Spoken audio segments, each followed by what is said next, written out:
Hi, welcome back to the series of current affairs. This is the part 3 video.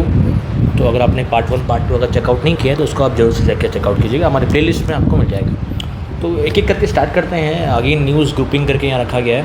पहले international cover करेंगे, फिर national, उसके बाद फिर स्पोर्ट न्यूज़ है, अवार्ड्स भी है, तो एवरीथिंग सब कुछ यहाँ मिलेगा आपको।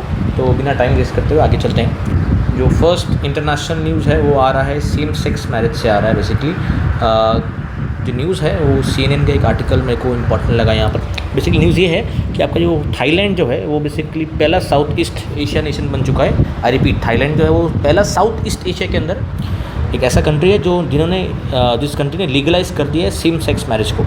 ठीक है ना, जो सेम सेक्स मैरिज होता है तो उसको लीगलाइज़ करने वाला साउथ ईस्ट एशिया के अंदर जो थाईलैंड एक फर्स्ट कंट्री है। मगर इससे पहले भी ऑल ओवर वर्ल्ड में नीदरलैंड्स जो है यूरोपियन कंट्री है वो ऑलरेडी सेम सेक्स मैरिज को लीगलाइज कर चुका है 2001 में वे बैक। तो पूरे वर्ल्ड में ऑलरेडी नीदरलैंड्स कर चुका है। साउथ ईस्ट एशिया के अंदर अगेन खाली थाईलैंड ही है जो इस वक्त लीगलाइज कर रखे हैं। और ताइवान जो है वो एशिया के अंदर एक फर्स्ट कंट्री था जो सेम सेक्स मैरिज को 2019 में ही लीगलाइज कर चुके थे। आपको मालूम होना चाहिए कि ताइवान न्यूज़ में था, तो Taiwan was the first country to legalize same sex marriage in case of south east Asia.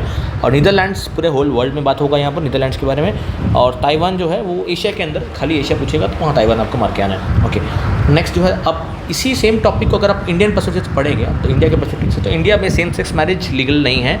Recently 2023 में ही सुप्रीम कोर्ट ने इसके ऊपर डिसीजन सुनाया था कि India will not legalize same sex marriage. तो यहाँ लिखा हुआ है इंडिया में लीगलाइज नहीं है, मगर बाहर कंट्रीज़ में धीरे धीरे इसका जो है वो हवा चल रही है और आस्ते आस्ते ये लीगलाइज होता चल रहा है। नेक्स्ट न्यूज़ है एक ब्रिज के बारे में है जो रिसेंटली कोलैप्स कर गया था। तो यहाँ लिख रहा होगा आपको ब्रिज का नाम, द ब्रिज का नाम है बाल्टीमोर ब्रिज। तो आपको ये अमेरिका में मिलेगा, ये रखना आपको, this is bridge in America. तो ब्रिज रिसेंटली कोलैप्स हुआ था, तो आपको पूछ सकता है कि ब्रिज बाल्टीमोर ब्रिज जो है वो कहाँ पर लोकेटेड है। तो क्या था ना, ये अमेरिका में लोकेटेड है। नेक्स्ट न्यूज़ आ रहा है फ्रांस से आ रहा है। फ्रांस इज़ बेसिकली यहाँ पर न्यूज़ ये है कि फ्रांस ने कॉन्स्टिट्यूशन के अंदर, अपना जो संविधान के अंदर अबॉर्शन राइट्स दे दिए हैं। देखिए यही एक मुद्दा जो है यूरोप में थोड़ा सा पॉइंट, एक बोन ऑफ आपका एक कंटेंशन बन चुका है। यहाँ पर फ्रांस एक तरफ है और बाकी कंट्रीज शायद इस फ्रांस के डिसीजन से ये सहमत नहीं है ज़्यादातर। फॉर एग्जाम्पल इटली काफ़ी बार अपोज कर चुका है फ्रांस के स्टैंड को कि ये जो अबॉर्शन के राइट्स हैं इनको लीगलाइज नहीं करना चाहिए था एक्चुअली फ्रांस को। अब लीगलाइज तो कर रखा है, मगर उसके साथ साथ कॉन्स्टिट्यूशन में भी यहाँ पर मेंशन कर चुका है। कॉन्स्टिट्यूशन में मेंशन करना मतलब बहुत बड़ी बात होती है। अगर आप right to abortion as a fundamental right दे रहे हैं या फिर संविधान में लिख दे रहे हैं तो बहुत बड़ी बात होती है। उसकी वजह से ये न्यूज़ में है। तो फ्रांस में ये चीज़ कॉन्स्टिट्यूशन में लिखा गया है, मगर इंडिया में ऐसा कुछ है नहीं। इंडिया में इंडियन कॉन्स्टिट्यूशन में ऐसा राइट ऑफ अबॉर्शन बोल के कोई राइट इंडिया में नहीं दिया गया है। ठीक है ना, इंडियन पर्सपेक्टिव से इसको कि इंडिया में ऐसा कोई राइट ऑफ अबॉर्शन नहीं है, मगर फ्रांस में कॉन्स्टिट्यूशन में इसको पहली बार लिख दिया गया कि आपको फ्रांस के प्रेसिडेंट जो इमैनुअल मैक्रोन आप देख पा रहे होंगे उनको। नेक्स्ट न्यूज़ की तरफ चलते हैं हम लोग। एक न्यूज़ में बार एक न्यूज़ में आर्टिकल मेंशन किया, एक आइलैंड मेंशन किया हुआ, उसका नाम है कच्चातेवो आइलैंड। ये आइलैंड बेसिकली डिस्प्यूटेड आइलैंड है। ये जो है कच्चातेवो आइलैंड एक डिस्प्यूट है between India and Sri Lanka. India और श्रीलंका के बीच में एक डिस्प्यूटेड आइलैंड है, क्योंकि डिस्प्यूट बेसिकली ये है, इस आइलैंड को 1974 में इंदिरा गांधी ने श्रीलंका को दे दिया था, मगर वो देना नहीं चाहिए था बिकॉज ये आइलैंड जो है काफ़ी क्लोज है तमिलनाडु के। तमिलनाडु काफ़ी बार जो फिशरमैन हैं वो यहाँ जाते हैं, फिशिंग करते हैं, मगर वो श्रीलंकन आर्मी या फिर श्रीलंकन नेवी वहाँ से उनके ऊपर अटैक कर देती काफ़ी बार। वो चीज़ थोड़ा प्रॉब्लमेटिक हो रहा है, हमारे जो लाइवलीहुड है इश्यूज़ हैं वहाँ पर बहुत इफेक्ट कर रहा है। तो उसके हिसाब से ये थोड़ा डिसीजन गलत हो गया इंदिरा गांधी की मैडम की तरफ से। 1974 में हम लोग ने आइलैंड दे दिया था श्रीलंका को, अभी भी इनके कंट्रोल में है आइलैंड, मगर ये डिसीजन रिग्रेट हो रहा है हमको। यहाँ लिखा हुआ बार ये न्यूज़ में आर्टिकल है कि कच्चातेवो आइलैंड जो है वो डिस्प्यूट है श्रीलंका और इंडिया के बीच में, किस तरह से फिशरमैन के लिए बहुत सारा ये प्रॉब्लम्स क्रिएट कर रहा है, इंडियन फिशरमैन पर्टिकुलरली जो तमिलनाडु से बिलोंग करते हैं। याद रखना आपको ये किसके बीच में डिस्प्यूट है, और ये पाल स्टेट में आपको इसका लोकेशन मिलेगा। तरफ चलते हैं हम लोग। नेक्स्ट न्यूज़ जो है वो एक लिस्ट की तरफ से आ रहा है, Hurun global rich list. All over world में जितने भी बिलियनर्स हैं बस उसका एक लिस्ट ओवरऑल एक दिया जा रहा है यहाँ पर। और यहाँ पर लिस्ट में आप देख पा रहे होंगे कि इंडियन सिटी बॉम्बे जो मुंबई है वो 3rd मोस्ट बिलियनर्स वहाँ रहते हैं। ऑल ओवर वर्ल्ड में सबसे ज़्यादा बिलियनर्स रहते हैं न्यूयॉर्क में, 2nd रहते हैं आपका ये लंदन में, 3rd रहते हैं मुंबई में, और दिल्ली जो है वो रैंक 9 में मिल रहा होगा आपको अराउंड। ठीक है ना, ठीक है। और अगर इंडिया को आप कंपेयर करेंगे तो इंडियन पर्सपेक्टिव से यहाँ पर टॉप 10 बिलियनर्स में से मुकेश अंबानी जी यहाँ मिल रहे होंगे आपको टॉप 10 में। और सबसे ज़्यादा जो वेल्थ है इस वक्त इलॉन मस्क के पास है, याद रखिएगा, वर्ल्ड रिचेस्ट पर्सन है ये इस वक्त, और मुकेश अंबानी जी इस वक्त नंबर 10 में आते हैं, ठीक है ना। और इंडियंस के ऐसा कुछ नहीं है, बाकी मैक्सिमम बाहर के हैं, मगर मुंबई जो है वो 3rd नंबर की सिटी है to have the 3rd highest number of billionaires all over the world. और दिल्ली जो है वो 9th नंबर में मिलेगा, आपको याद रखना ये लिस्ट के बारे में, ठीक है। नेक्स्ट न्यूज़ है इंडिया ब्राज़ील से न्यूज़ आ रहा है। India Brazil holds first 2+2 defence and foreign minister dialogue. Basically ये 2+2 क्या होता है? 2+2 एक मीटिंग होता है। 2+2 में एक कंट्री के फॉरेन अफेयर्स मिनिस्टर और डिफेंस मिनिस्टर आते हैं, और जिस कंट्री में जाते हैं उसके फॉरेन अफेयर्स मिनिस्टर और डिफेंस मिनिस्टर। तो बेसिकली ये 2+2 हो जाता है, 2+2 एक कंट्री के foreign affairs plus defence minister दोनों मीटिंग करते हैं, तो इसको 2+2 बोलते हैं। रिसेंटली इंडिया ब्राज़ील के बीच में 2+2 है, और इंडिया जो है किन किन कंट्रीज के साथ 2+2 करता है मालूम होना चाहिए आपको। अमेरिका के साथ करता है, सबसे इंपॉर्टेंट कंट्री है, Australia, Japan, UK and Russia. Approximately 5-6 countries हैं जिनके साथ इंडिया 2+2 मीटिंग करता है। मतलब इंडिया के फॉरेन अफेयर्स मिनिस्टर बैठते हैं डिफेंस मिनिस्टर के साथ, और सामने वाले कंट्री के भी बैठते हैं, तो उसको 2+2 मीटिंग बोलते हैं उसको।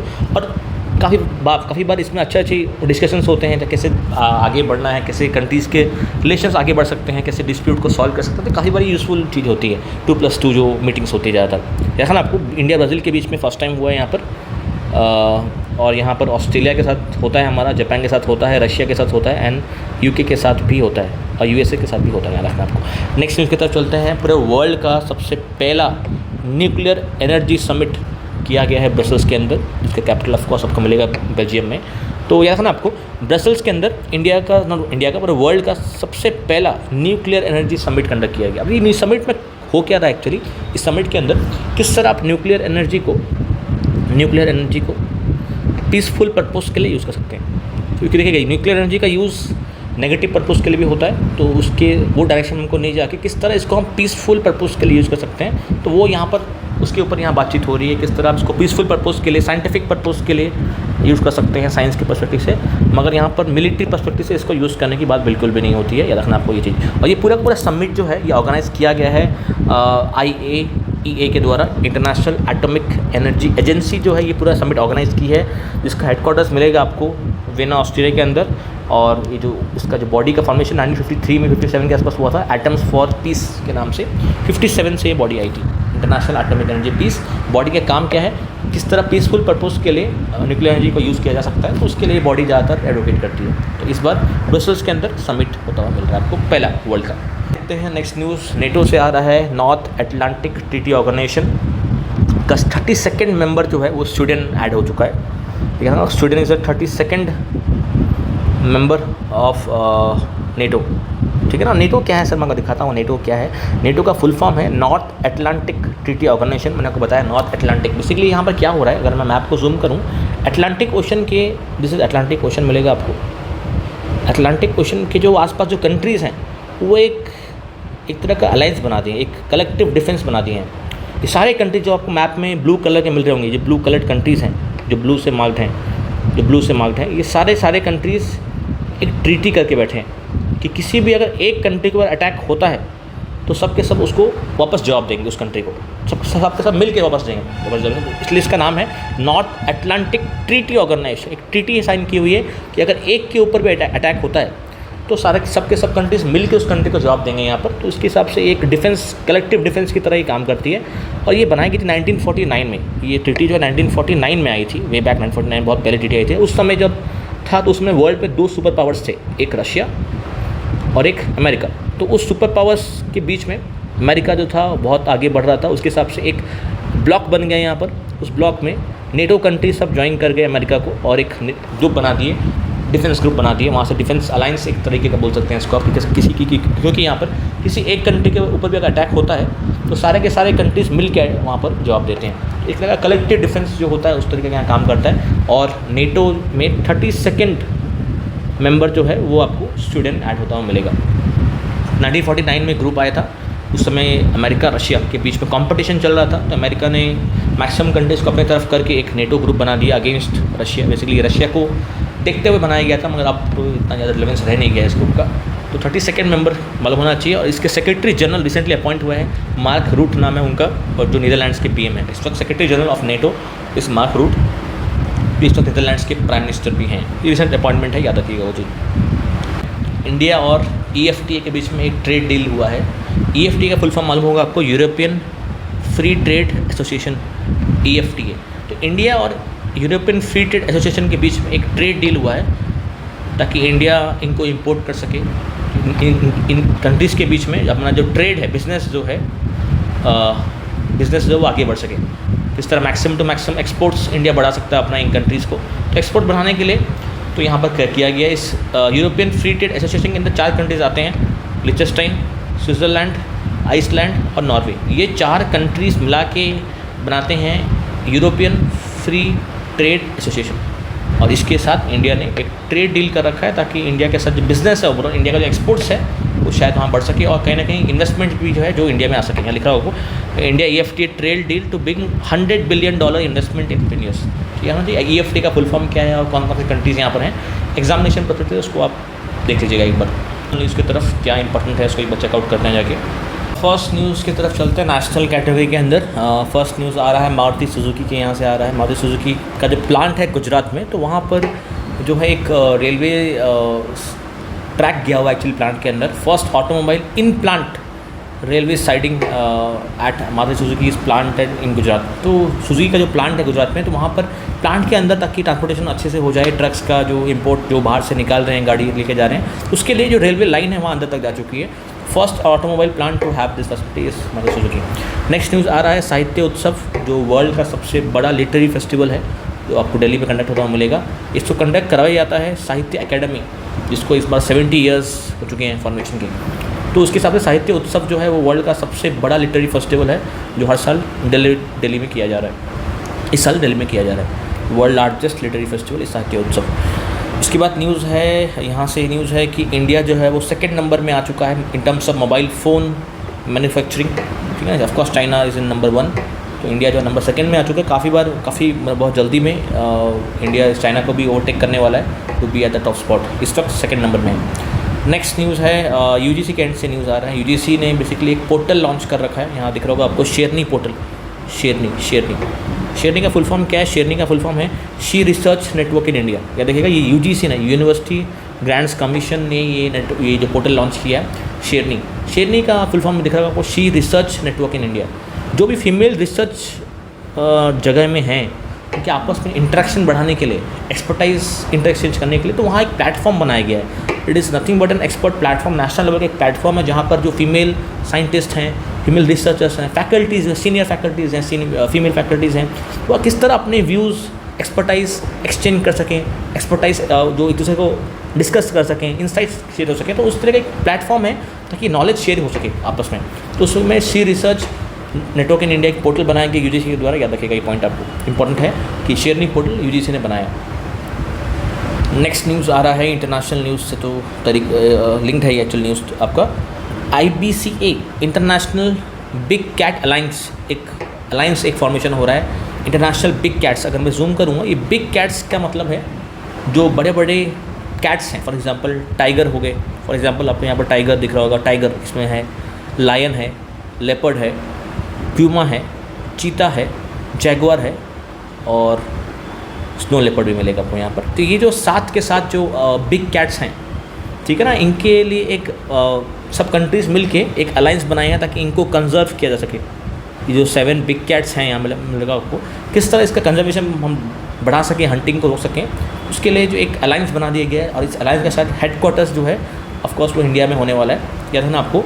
तो ये जो है tiger, lion, leopard, puma, snow leopard हो गया, जैगुआर हो गया और चीता हो गया, ये 7 कैट्स के लिए कंजर्वेशन के लिए एक अलायंस बनाया गया है, जिसका ऑफकोर्स हेडक्वार्टर्स आपको इंडिया में शायद होता मिल सकता है। अभी तक ऐसा पूरा डिसाइड नहीं हुआ है। ये 2023 में का न्यूज़ एक्चुअली मेरे को इंपॉर्टेंट लगा तो मैंने डाल दिया हूँ। Basically 50 years of project tiger एक 1973 में लॉन्च हुआ था, उसके 50 ईयर्स 2023 में कंप्लीट हुआ। तो उसके सेलिब्रेशन में हम लोग उसको याद रखने के लिए we have launched an alliance to protect and conserve this 7 big cats. ठीक है ना, याद रखिएगा इसको पॉइंट को। नेक्स्ट जो है एक रिपोर्ट के बारे में है, status of leopards in India. 2022 का रिपोर्ट है, मगर 24 में रिलीज़ हुआ है रिपोर्ट, याद रखना ये रिपोर्ट। और सबसे ज़्यादा जो लेपर्ड्स जो इस वक्त हैं वो आपको मध्य प्रदेश में मिलेंगे, सेकंड हाईएस्ट आपको महाराष्ट्र, कर्नाटका और तमिलनाडु में मिलेंगे आपको। ठीक है, first highest is in Madhya Pradesh और उड़ीसा के अंदर पर्टिकुलरली ये लेपर्ड्स का जो है डेंसिटी थोड़ा बहुत नीचे होता हुआ मिलेगा इंडिया। 2022 का रिपोर्ट है, मगर 24 में रिलीज़ हुआ है रिपोर्ट, याद रखना ये रिपोर्ट। और सबसे ज़्यादा जो लेपर्ड्स जो इस वक्त हैं वो आपको मध्य प्रदेश में मिलेंगे, सेकंड हाईएस्ट आपको महाराष्ट्र, कर्नाटका और तमिलनाडु में मिलेंगे आपको, ठीक है। First highest is in Madhya Pradesh. और उड़ीसा के अंदर पर्टिकुलरली ये लेपर्ड्स का जो है डेंसिटी थोड़ा बहुत नीचे होता हुआ मिलेगा आपको, याद रखना आपको पॉइंट कि उड़ीसा में जो नंबर ऑफ़ लेपर्ड्स जो हैं वो डिक्रीज़ 760 से 562 लेपर्ड्स इस वक्त उड़ीसा में है करेंटली। अब मध्य प्रदेश के बाद सबसे ज़्यादा वहाँ पर आपको लेपर्ड्स मिलेंगे। की तरफ चलते हैं। नेक्स्ट न्यूज़, एक्चुअली एक स्टैचू, ब्रोंज स्टैचू इनॉग्रेट हुआ है रिसेंटली। किसका? एक कमांडर थे अहोम किंगडम के।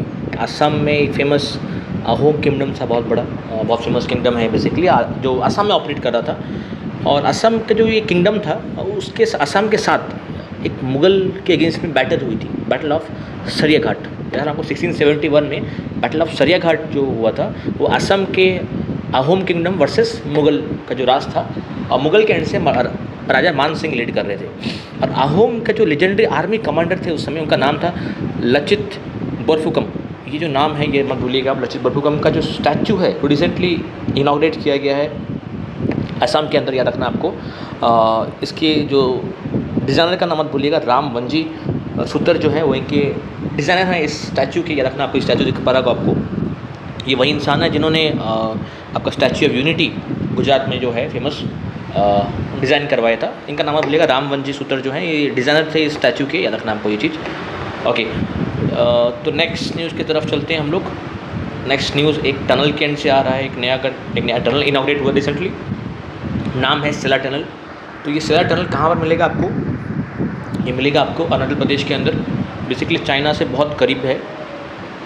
ये आसाम का जो तेजपुर है वो कनेक्ट करता है तावांग से, देखना आपको। इसके बीच में एक टनल बनाया गया ताकि हमारा जो ट्रांसपोर्टेशन है आर्मी प्रोफेशनल्स का हो गया, डिफेंस आइटम्स का हो गया, वो जल्दी हो सके बॉर्डर्स के आसपास। ये बॉर्डर है, चाइना बॉर्डर है यहाँ पर, तो चाइना बॉर्डर के आसपास हम जल्दी पहुँच सकें उसके लिए एक टनल बनाया गया है by BRO, water roads organisation के द्वारा ये बनाया गया है, रखना आपको ये चीज़। सेला टनल इस दिन अरुणाचल प्रदेश, आसाम और के बीच में मिलेगा आपको यहाँ पर। चलते हैं हम लोग। नेक्स्ट न्यूज़ एक स्कीम के एंड से आ रहा है। स्कीम का नाम है किसान उपज निधि। किसान उपज निधि एक स्कीम है गवर्नमेंट ऑफ इंडिया का, जो ministry of consumer affairs, food and public distribution चला रही है बेसिकली। इस स्कीम के अंदर होगा क्या, बेसिकली जो फार्मर्स हैं उनके लिए वेयर हाउसिंग का फैसिलिटी डेवलप कर रहे हैं यहाँ पर हम लोग। फार्मर्स जो होते हैं, देखिए उनका सबसे बड़ा हेडेक जो होता है अपने सामान को स्टोरेज के लिए जगह उनके पास नहीं होती है। जो हार्वेस्टिंग होता है उसको स्टोरेज के लिए सबसे बड़ा हेडेक होता है बेसिकली।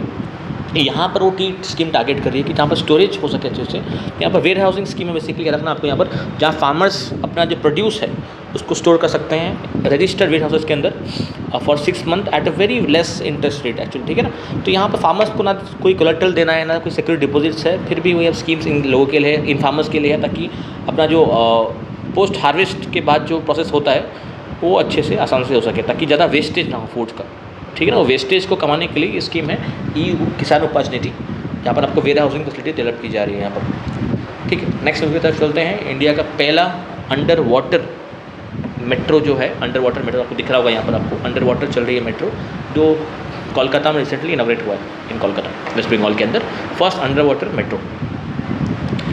नेक्स्ट न्यूज़ की तरफ चलते हैं। नेक्स्ट न्यूज़ बहुत ही अच्छा न्यूज़ है, यहाँ पर बहुत बार ये टॉपिक न्यूज़ में आ रहा है। सिटीजनशिप अमेंडमेंट एक्ट जो है जो 2019 में पास हुआ था, आपको मालूम होगा 2019 में काफ़ी हिटेड टॉपिक था ये, और इस वक्त इसको इम्प्लीमेंट किया जा रहा है। इस वक्त इसको इम्प्लीमेंट किया जा रहा है। 2019 में जो लॉ पास हुआ था सिटीजनशिप अमेंडमेंट, 1955 में आया था ओरिजिनल लॉ, सिटीजनशिप अमेंडमेंट जो आया था उसी का ही एक, जो ये आपका सिटीजनशिप अमेंडमेंट एक्ट जो है ये ओरिजिनल लॉ था, 55 में आया था, उसी का ही एक चेंज 2019 में हम लोग इसको लेके आए थे, और इसी के बारे में इसको इम्प्लीमेंट करने की बात यहाँ पर हो रही है।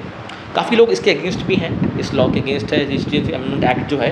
काफ़ी लोग यहाँ पर इसके बारे में ठीक से जानते भी नहीं है, कुछ मिथ्स भी हैं जो आपको मैं बताऊँगा जो गलत हैं एक्चुअली, लोग इसके खिलाफ खड़े हो गए हैं, दिख रहा है बैनर आपको।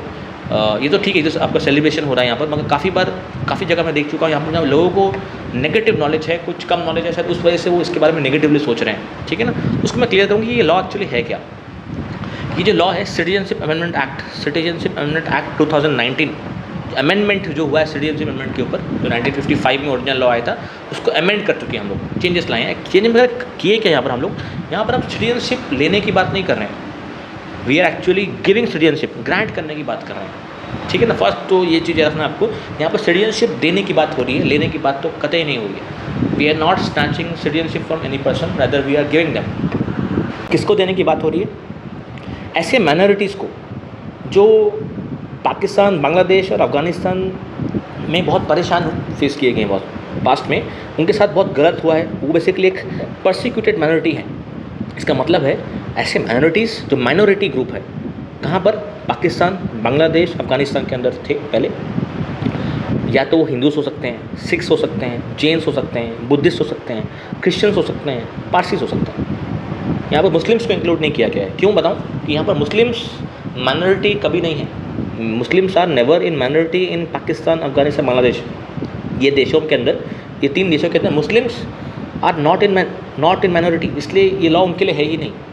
ठीक है, ये लॉ किसके लिए है? जो माइनॉरिटी में है, जिनकी पॉपुलेशन कम है, जो सफ़र किए हैं यहाँ इन कंट्रीज़ के अंदर, उनके लिए ये लॉ है, जिसमें हिंदूज़ को कवर किया गया है, हिंदूज़ को कवर किया गया है, सिख्स को कवर किया गया है, जैन बुद्धिस्ट को कवर किया गया है, पारसीज और क्रिश्चियंस को कवर किया गया है। इनको देने की बात कर रहे हैं जो ऑलरेडी इंडिया में हैं। ये जो माइग्रेंट्स जो ऑलरेडी इंडिया में रह रहे हैं काफ़ी टाइम से, इनको थोड़ा सिटीजनशिप देना आसान कर दिया गया है। It is easier now to get if they have entered India before December 31, 2014।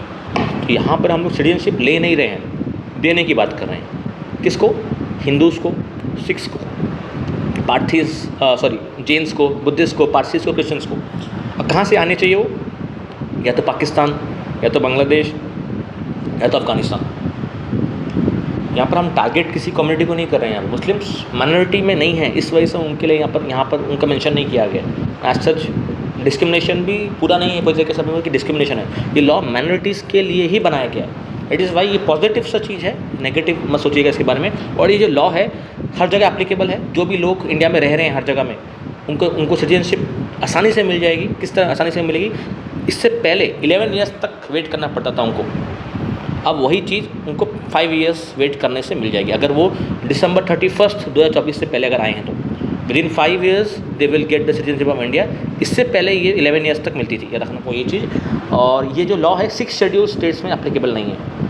This act is not applicable in 6 schedule states. का मतलब है, ये 6 शेड्यूल का मतलब है आसाम, त्रिपुरा, मेघालय, मिजोरम, ये 4 स्टेट्स में ये लॉ एप्लीकेबल नहीं होगा, बाकी सारे स्टेट्स में एप्लीकेबल है। This was the entire law.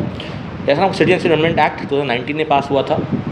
इस साल इसको इम्प्लीमेंट करने की बात हो रही है। तो इसीलिए मैं आपको लॉ बताया हूँ कि यहाँ पर किसी कम्युनिटी को टारगेट नहीं किया जा रहा है। अगर आप ठीक से समझेंगे तो आप उसको समझ पाएंगे ठीक से एक्चुअली। तो ना इसको थोड़ा सा लोग गलत इंटरप्रेट करते हैं। यहाँ पर अब मुस्लिम्स का नाम नहीं है, तमिल्स नहीं है यहाँ पर, ठीक है, मगर वो माइनॉरिटीज़ भी तो नहीं है ना। They are not in minorities neither in Pakistan, Afghanistan और बांग्लादेश। इस वजह से उनका नाम में मेंशन किया कि बाकी सबका नाम है, ठीक है ना। ओके, नेक्स्ट न्यूज़ की तरफ चलते हैं। जो वर्ल्ड का पहला ओम शेप्ड टेम्पल जो है वो रिसेंटली राजस्थान में पाली शहर में और आपको इनॉग्रेट किया गया है। World first Om shaped temple is inaugurated in Rajasthan. ये है नगर स्टाइल में बनाया गया है। जैसे कि नॉर्थ इंडियन टेम्पल्स जो हैं, नॉर्थ इंडिया के अंदर जो स्टाइल होता है टेम्पल बनाने का, उसको नगर स्टाइल बोलते हैं। भाई नगर स्टाइल जो है ये मंदिर बनाने का एक स्पेशली एक स्टाइल है। ये गुप्ता पीरियड में इमर्ज हुआ था। आपकी हिस्ट्री में गुप्ता पीरियड मालूम होगा आपको कि गुप्ता पीरियड के समय में नगर स्टाइल ज़्यादातर पॉपुलर हुआ था। वहाँ से नेक्स्ट न्यूज़ की तरफ चलते हैं। IIT गुवाहाटी, असम में IIT गुवाहाटी मिलेगा आपको। IIT Guwahati has done a technology transfer for first ever made in India swine fever vaccine. जो स्वाइन फीवर का जो सोल्यूशन है वो IIT गुवाहाटी के पास ऑलरेडी मिल चुका है उनको, और उसका एक टेक्नोलॉजी ट्रांसफ़र वो करने वाले हैं, ठीक है ना। तो उसका याद रखना कि इंडिया का पहला स्वाइन फीवर वैक्सीन जो है वो यहाँ पर बनाया गया IIT गुवाहाटी के अंदर, याद रखिएगा इस पॉइंट को। नेक्स्ट न्यूज़ है एयर क्वालिटी रिपोर्ट से न्यूज़ आ रहा है कि पूरे वर्ल्ड में एयर क्वालिटी रिपोर्ट स्विस एक ऑर्गेनाइजेशन IQ एयर बोल के उन्होंने एक रिपोर्ट निकाला है, वर्ल्ड एयर क्वालिटी रिपोर्ट, जहाँ पर जो एयर पॉल्यूशन पूरे वर्ल्ड में किस कंट्री में ज़्यादा है उसको वहाँ दिखाया जा रहा है। और इंडिया का जो रैंक है यहाँ पर आपको दिख रहा होगा, यहाँ पर 3rd मोस्ट पॉल्यूटेड कंट्री है इंडिया। देखना आपको 3rd मोस्ट, सबसे टॉप में बांग्लादेश है, second highest is Pakistan, and India number 3rd में आता है in terms of pollution. And Delhi जो है वो सबसे ज़्यादा पॉल्यूटेड सिटी है, most polluted city in the entire world. Delhi record last 4 साल से मेंटेन किया हुआ है। और बेगूसराय जो एक जगह है बिहार में, it is the world's most polluted metropolitan area. अगर पूछेगा आपको तो वो बेगूसराय होगा जो बिहार के अंदर लोकेटेड है। ये इंडिया पर सोचे बता रहा आपको मैं। नेक्स्ट न्यूज़ केरला से आ रहा है। केरला में जो है एक आइरिस नाम की एक AI teacher artificial intelligence use करके हम लोगों ने एक टीचर बना दिया है जो एक रोबोट के जैसे काम करेगा। यहाँ पर आपको दिख रहा होगा केरला ने इनका नाम दिया है आइरिस। केरला जो स्टेट है वहाँ पर इसको दिखाया गया है आइरिस नाम की। ये AI टीचर है, जनरेटिव AI, मतलब वो ऑटोमेटिक काम करेगा, रोबोट के हिसाब से उसको ट्यून किया गया है। तो आइरिस नाम के याद रखेगा, ये केरला स्टेट में ही आपको दिख रहा होगा यहाँ पर। ओके, नेक्स्ट न्यूज़ की तरफ चलते हैं। नेक्स्ट न्यूज़ एक GI टैग जो है, जोग्राफिकल इंटीग्रेटेड टैग, त्रिपुरा को यहाँ पर मिल रहा है फॉर दिस ट्राइबल अटैर। जो ट्राइबल जो पहनते हैं इस तरीके का जो होता है अटैच जो होता है, रिसा नाम का है। रिसा एग्जाम में आ जाएगा। रिसा का जो है रिसेंटली टैग किसको मिला है? ये एक गारमेंट है, ट्रेडिशनल गारमेंट, ये त्रिपुरा को मिला है। ठीक है, याद रखिए this tag has been given to Tripura, famous है वहाँ पर। नेक्स्ट कटक जो ओडिशा में लोकेटेड है, यहाँ पर भी एक टैग मिल रहा है सिल्वर फिलगरी वर्क के लिए। ठीक है ना, ये रखना आपको। बेसिकली कटक में इस तरह का सिल्वर फ्रेमवर्क बहुत सारा यहाँ पर काम हो रहा है कटक के अंदर। तो यहाँ पर वाइट सिल्वरी जो है सिल्वर फिकली जो है यहाँ पर उसका काम किया गया है। उसका नाम आपको रूपा तरका से मिलता हुआ मिलेगा। ये जो पूरा जो वर्क बोलते हैं इसको, यहाँ पर आपको रूपा तरका से इसको बोलते हैं। ठीक है, याद रखिएगा इसको। ये रिसेंटली जो है सिल्वर फिलगरी का जो टैग है ये आपको कटक में मिलता हुआ मिलेगा। ठीक है ना, ये हैंडीक्राफ्ट, मतलब एक तरह का हैंडीक्राफ्ट ही एक तरीके बोल सकते हैं आप। Next news again important news है, इलेक्ट्रल बॉन्ड से न्यूज़ आ रहा है। देखिएगा, अब तक इलेक्ट्रल बॉन्ड को इलीगल घोषित कर दिया गया। सुप्रीम कोर्ट ने इलेक्ट्रल बॉन्ड्स जो पहले इशू होते थे इसको नल एंड वॉइड डिक्लेयर किया है।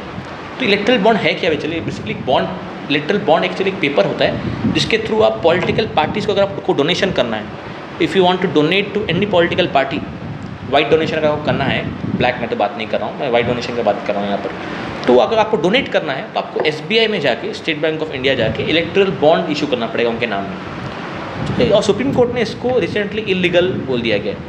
उस वजह से जैसे ही सुप्रीम कोर्ट ने इसको इलीगल बोला तो स्टेट बैंक ऑफ इंडिया ने सारा का सारा जो अब तक डोनेशंस हुआ था उसका लिस्ट यहाँ दे दिया। ठीक है ना, उसका लिस्ट यहाँ दे दिएगा। उसमें BJP नंबर 1 में आ रहे हैं। मगर BJP को सबसे ज़्यादा डोनेशन यहाँ मिले हैं। BJP नंबर 1 में है। ऑल इंडिया तृणमूल कांग्रेस जो नंबर 2 में आ रहा है, और INC, Indian national Congress, number 3 में है। सबसे हाईएस्ट डोनेशन जो है वो मिला है, अराउंड 6000 करोड़ रुपीज़ का डोनेशन BJP को मिला था वाई दिस इलेक्ट्रल बॉन्ड्स। ठीक है ना, ओके, याद रखिएगा, highest donation was given to BJP, that is at number 1 spot.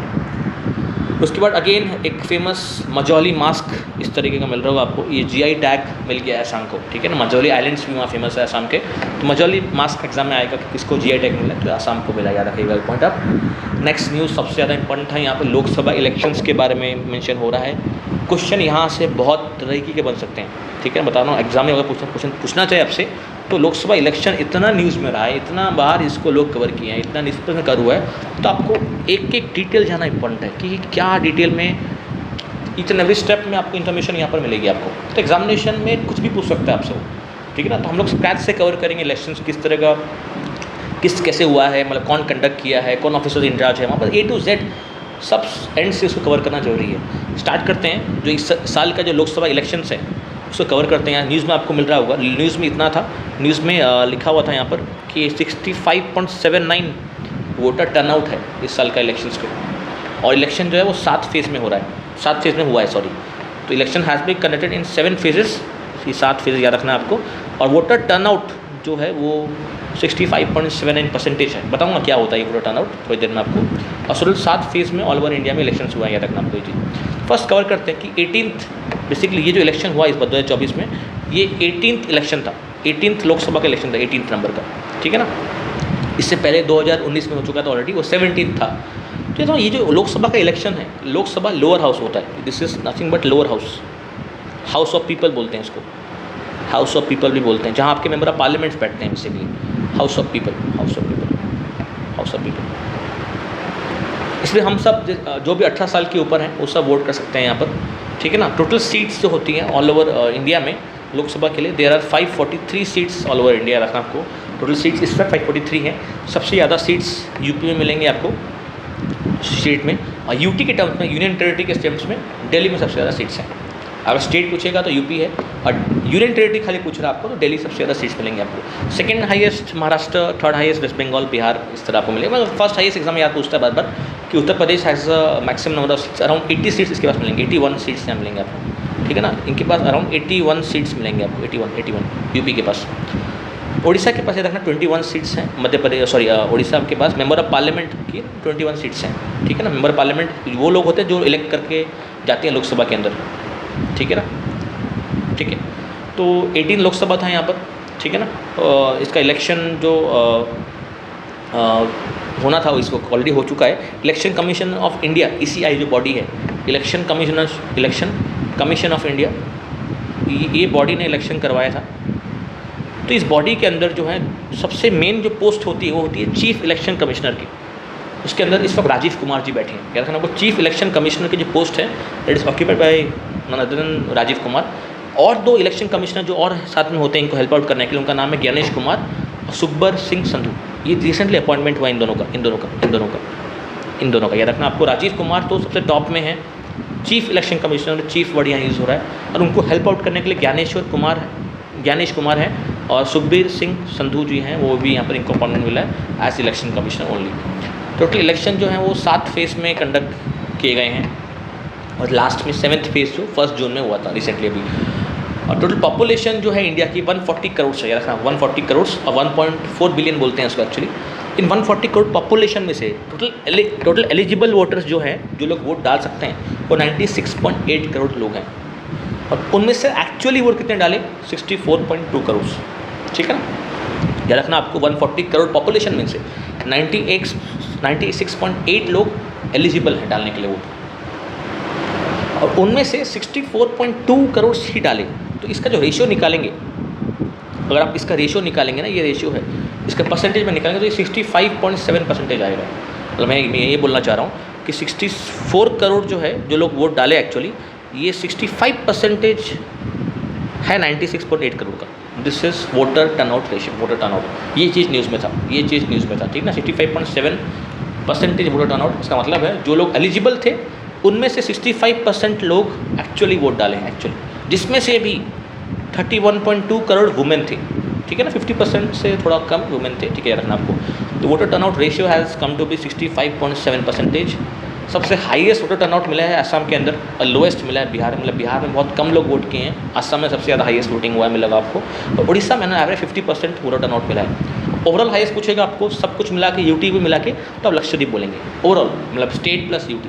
खाली स्टेट पूछेगा तो खाली स्टेट में असम मिलेगा आपको हाईएस्ट वोटर टर्नआउट रेशियो, 81% के आसपास मिलेगा आपको वहाँ पर। और उड़ीसा में 50% अप्रॉक्सीमेटली है। नेक्स्ट जो है सर 543 सीट्स हैं टोटल, बताया आपको मैं। लोकसभा के अंदर इस वक्त 543 सीट्स हैं। अब सर गवर्नमेंट बनाने के लिए आपको 50% या उससे ज़्यादा चाहिए आपको। इस 543 का 50% वो आएगा 272, या उससे ज़्यादा, या उतना या उससे ज़्यादा, इक्वल टू और more than that will do. इतना अगर अचीव कर लिए तो आपको आपकी गवर्नमेंट वहाँ बनाना, आप सेंट्रल में बना सकते हैं, ठीक है ना। To form government we need minimum 272 seats. और यहाँ पर मेजरली जो कंटेस्टेंट थे वो 2 अलायंस काम कर रहे थे यहाँ पर, याद रखना चाहिए आपको। बीजेपी गवर्नमेंट का नाम है, वेरस अलायंस जो बीजेपी में है, बीजेपी बीजेपी अकेले इलेक्शन नहीं जीती, याद रखना आपको। बीजेपी अकेले अराउंड 240 सीट्स शायद इनके पास हैं इस वक्त जीतने के बाद, फिर भी वो गवर्नमेंट बना है। इसका मतलब है बीजेपी के पास अलायंस है। BJP is a alliance government वहाँ, उसको गठबंधन से की सरकार बोलते हैं। और बीजेपी का अलायंस, उसका नाम मिलेगा NDA, नेशनल डेमोक्रेटिक अलायंस। उसके बैकड्रॉप में, काउंटर में कांग्रेस का एक अलायंस है इंडिया नाम का, Indian national development inclusive alliance.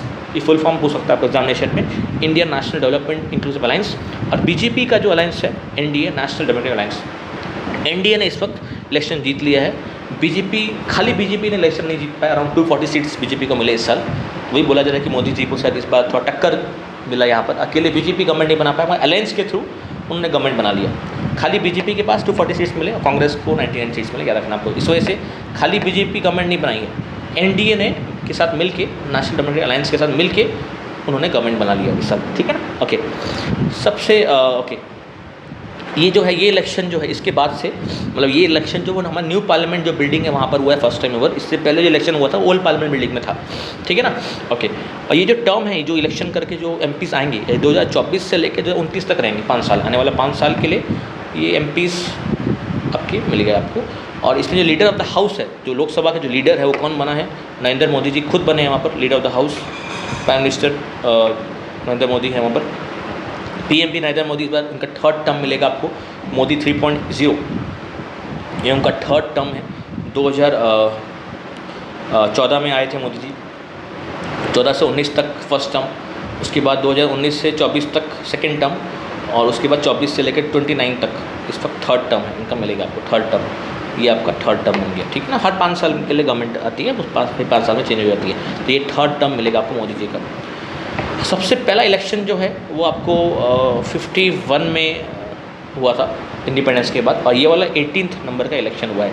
और नेक्स्ट इलेक्शन कब होगा बताया आपको, 2029 में होगा, 2029 में नेक्स्ट इलेक्शन होता हुआ मिलेगा आपको यहाँ पर, ठीक है ना। ओके, और इनका जो मोदी जी का जो स्वेरिंग इन सेरेमनी है, जिस दिन अपना ओथ लिए वो 9 जून को ओथ लिए, उनका जो सेरेमनी था स्वेरिंग इन सेरेमनी, वहाँ पर 7 नेबरिंग कंट्रीज़ को इन्वाइट किया गया था।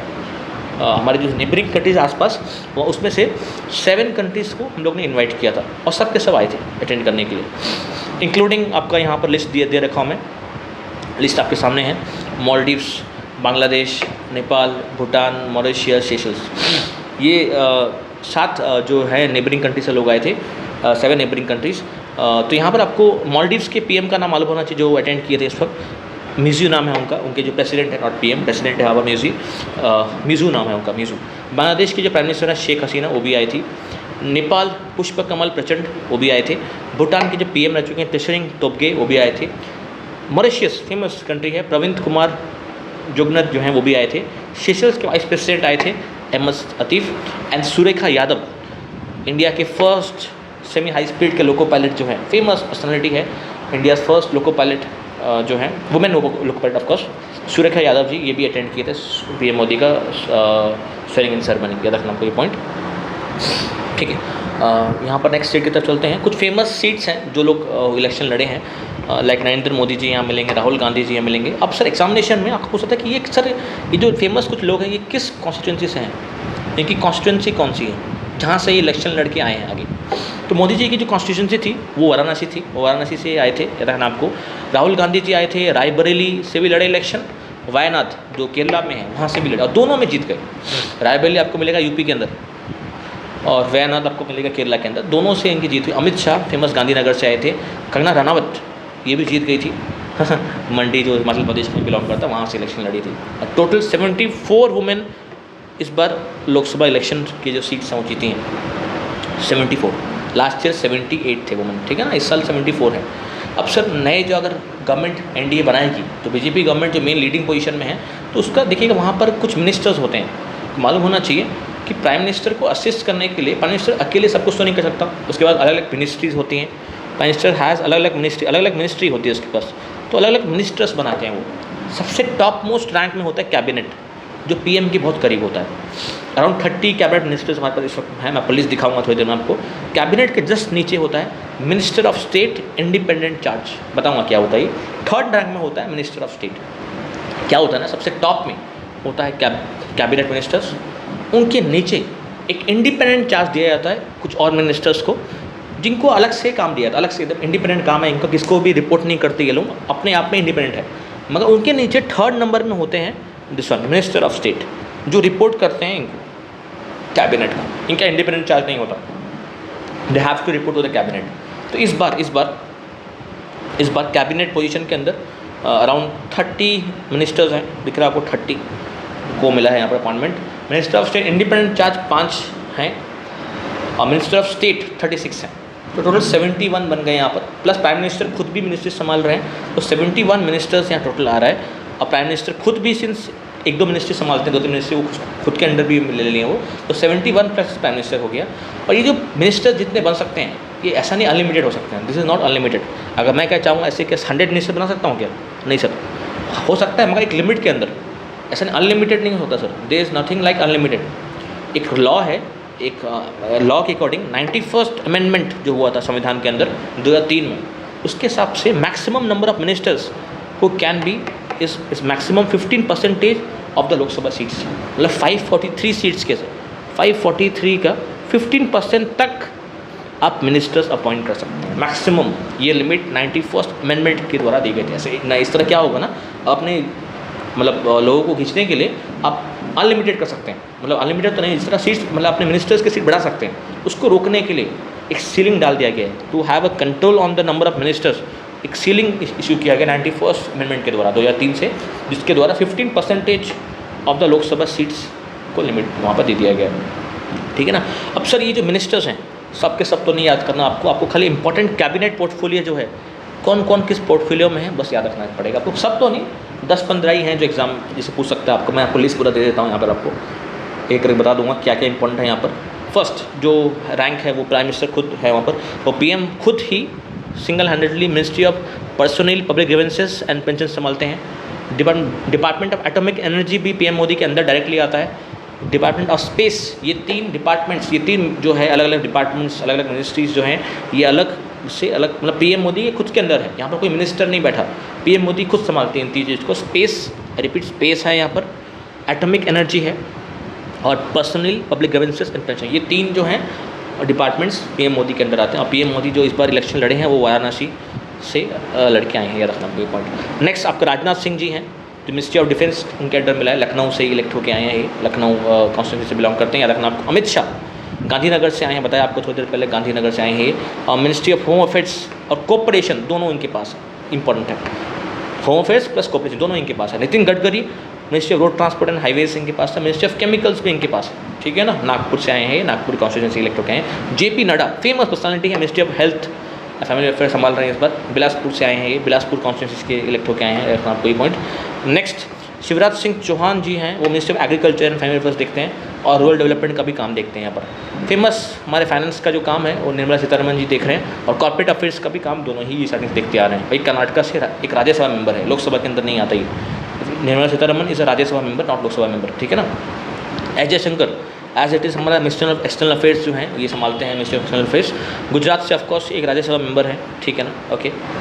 नेक्स्ट जो है मनोहर लाल, ये ministry of housing and urban affairs है, उतना इंपॉर्टेंट नहीं है, छोड़ सकते हैं। Piyush Goyal commerce and industry famous है। धर्मेंद्र प्रधान एजुकेशन संभाल रहे हैं यहाँ पर। सर्बंदर सोनोवाल मिनिस्ट्री ऑफ पोर्ट्स बहुत फेमस है, ठीक है, याद रखना आपको। यहाँ पर मैं लिस्ट यहाँ पर इस कॉलम में आपको किस कॉन्स्टिट्यूंसी से वो आ रहे हैं उनका यहाँ नाम लिख दिया हूँ, ठीक है ना। जैसे धर्मेंद्र प्रधान इलेक्शंस लड़े हैं संबलपुर से उड़ीसा में, पीयूष गोयल जी मुंबई से लड़े हैं इलेक्शन, ठीक है ना, आपका नाम यहाँ लिखा हुआ उसको आप नोट डाउन कर लीजिएगा आराम से, मतलब एग्जाम से पहले आप देख के चले जाइएगा।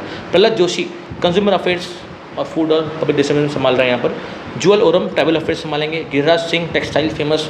Ashwini Vaishnaw minister of railways IT and broadcasting भी संभालेंगे और इलेक्ट्रॉनिक्स भी संभाल रहे हैं यहाँ पर, ठीक है। ये 3 इंपॉर्टेंट मिनिस्ट्री इनके पास है, इंपॉर्टेंट है, ministry of railways, IT and broadcasting, electronics and information भी इनके पास है। ज्योति आदित्य सिंधिया जो हैं इनके पास मिनिस्ट्री ऑफ कम्युनिकेशन है, ये रखना आपको ये चीज़। भूपेंद्र यादव एनवायरनमेंट संभाल रहे हैं यहाँ पर। Gajendra Singh Shekhawat ministry of tourism, याद रखना आपको।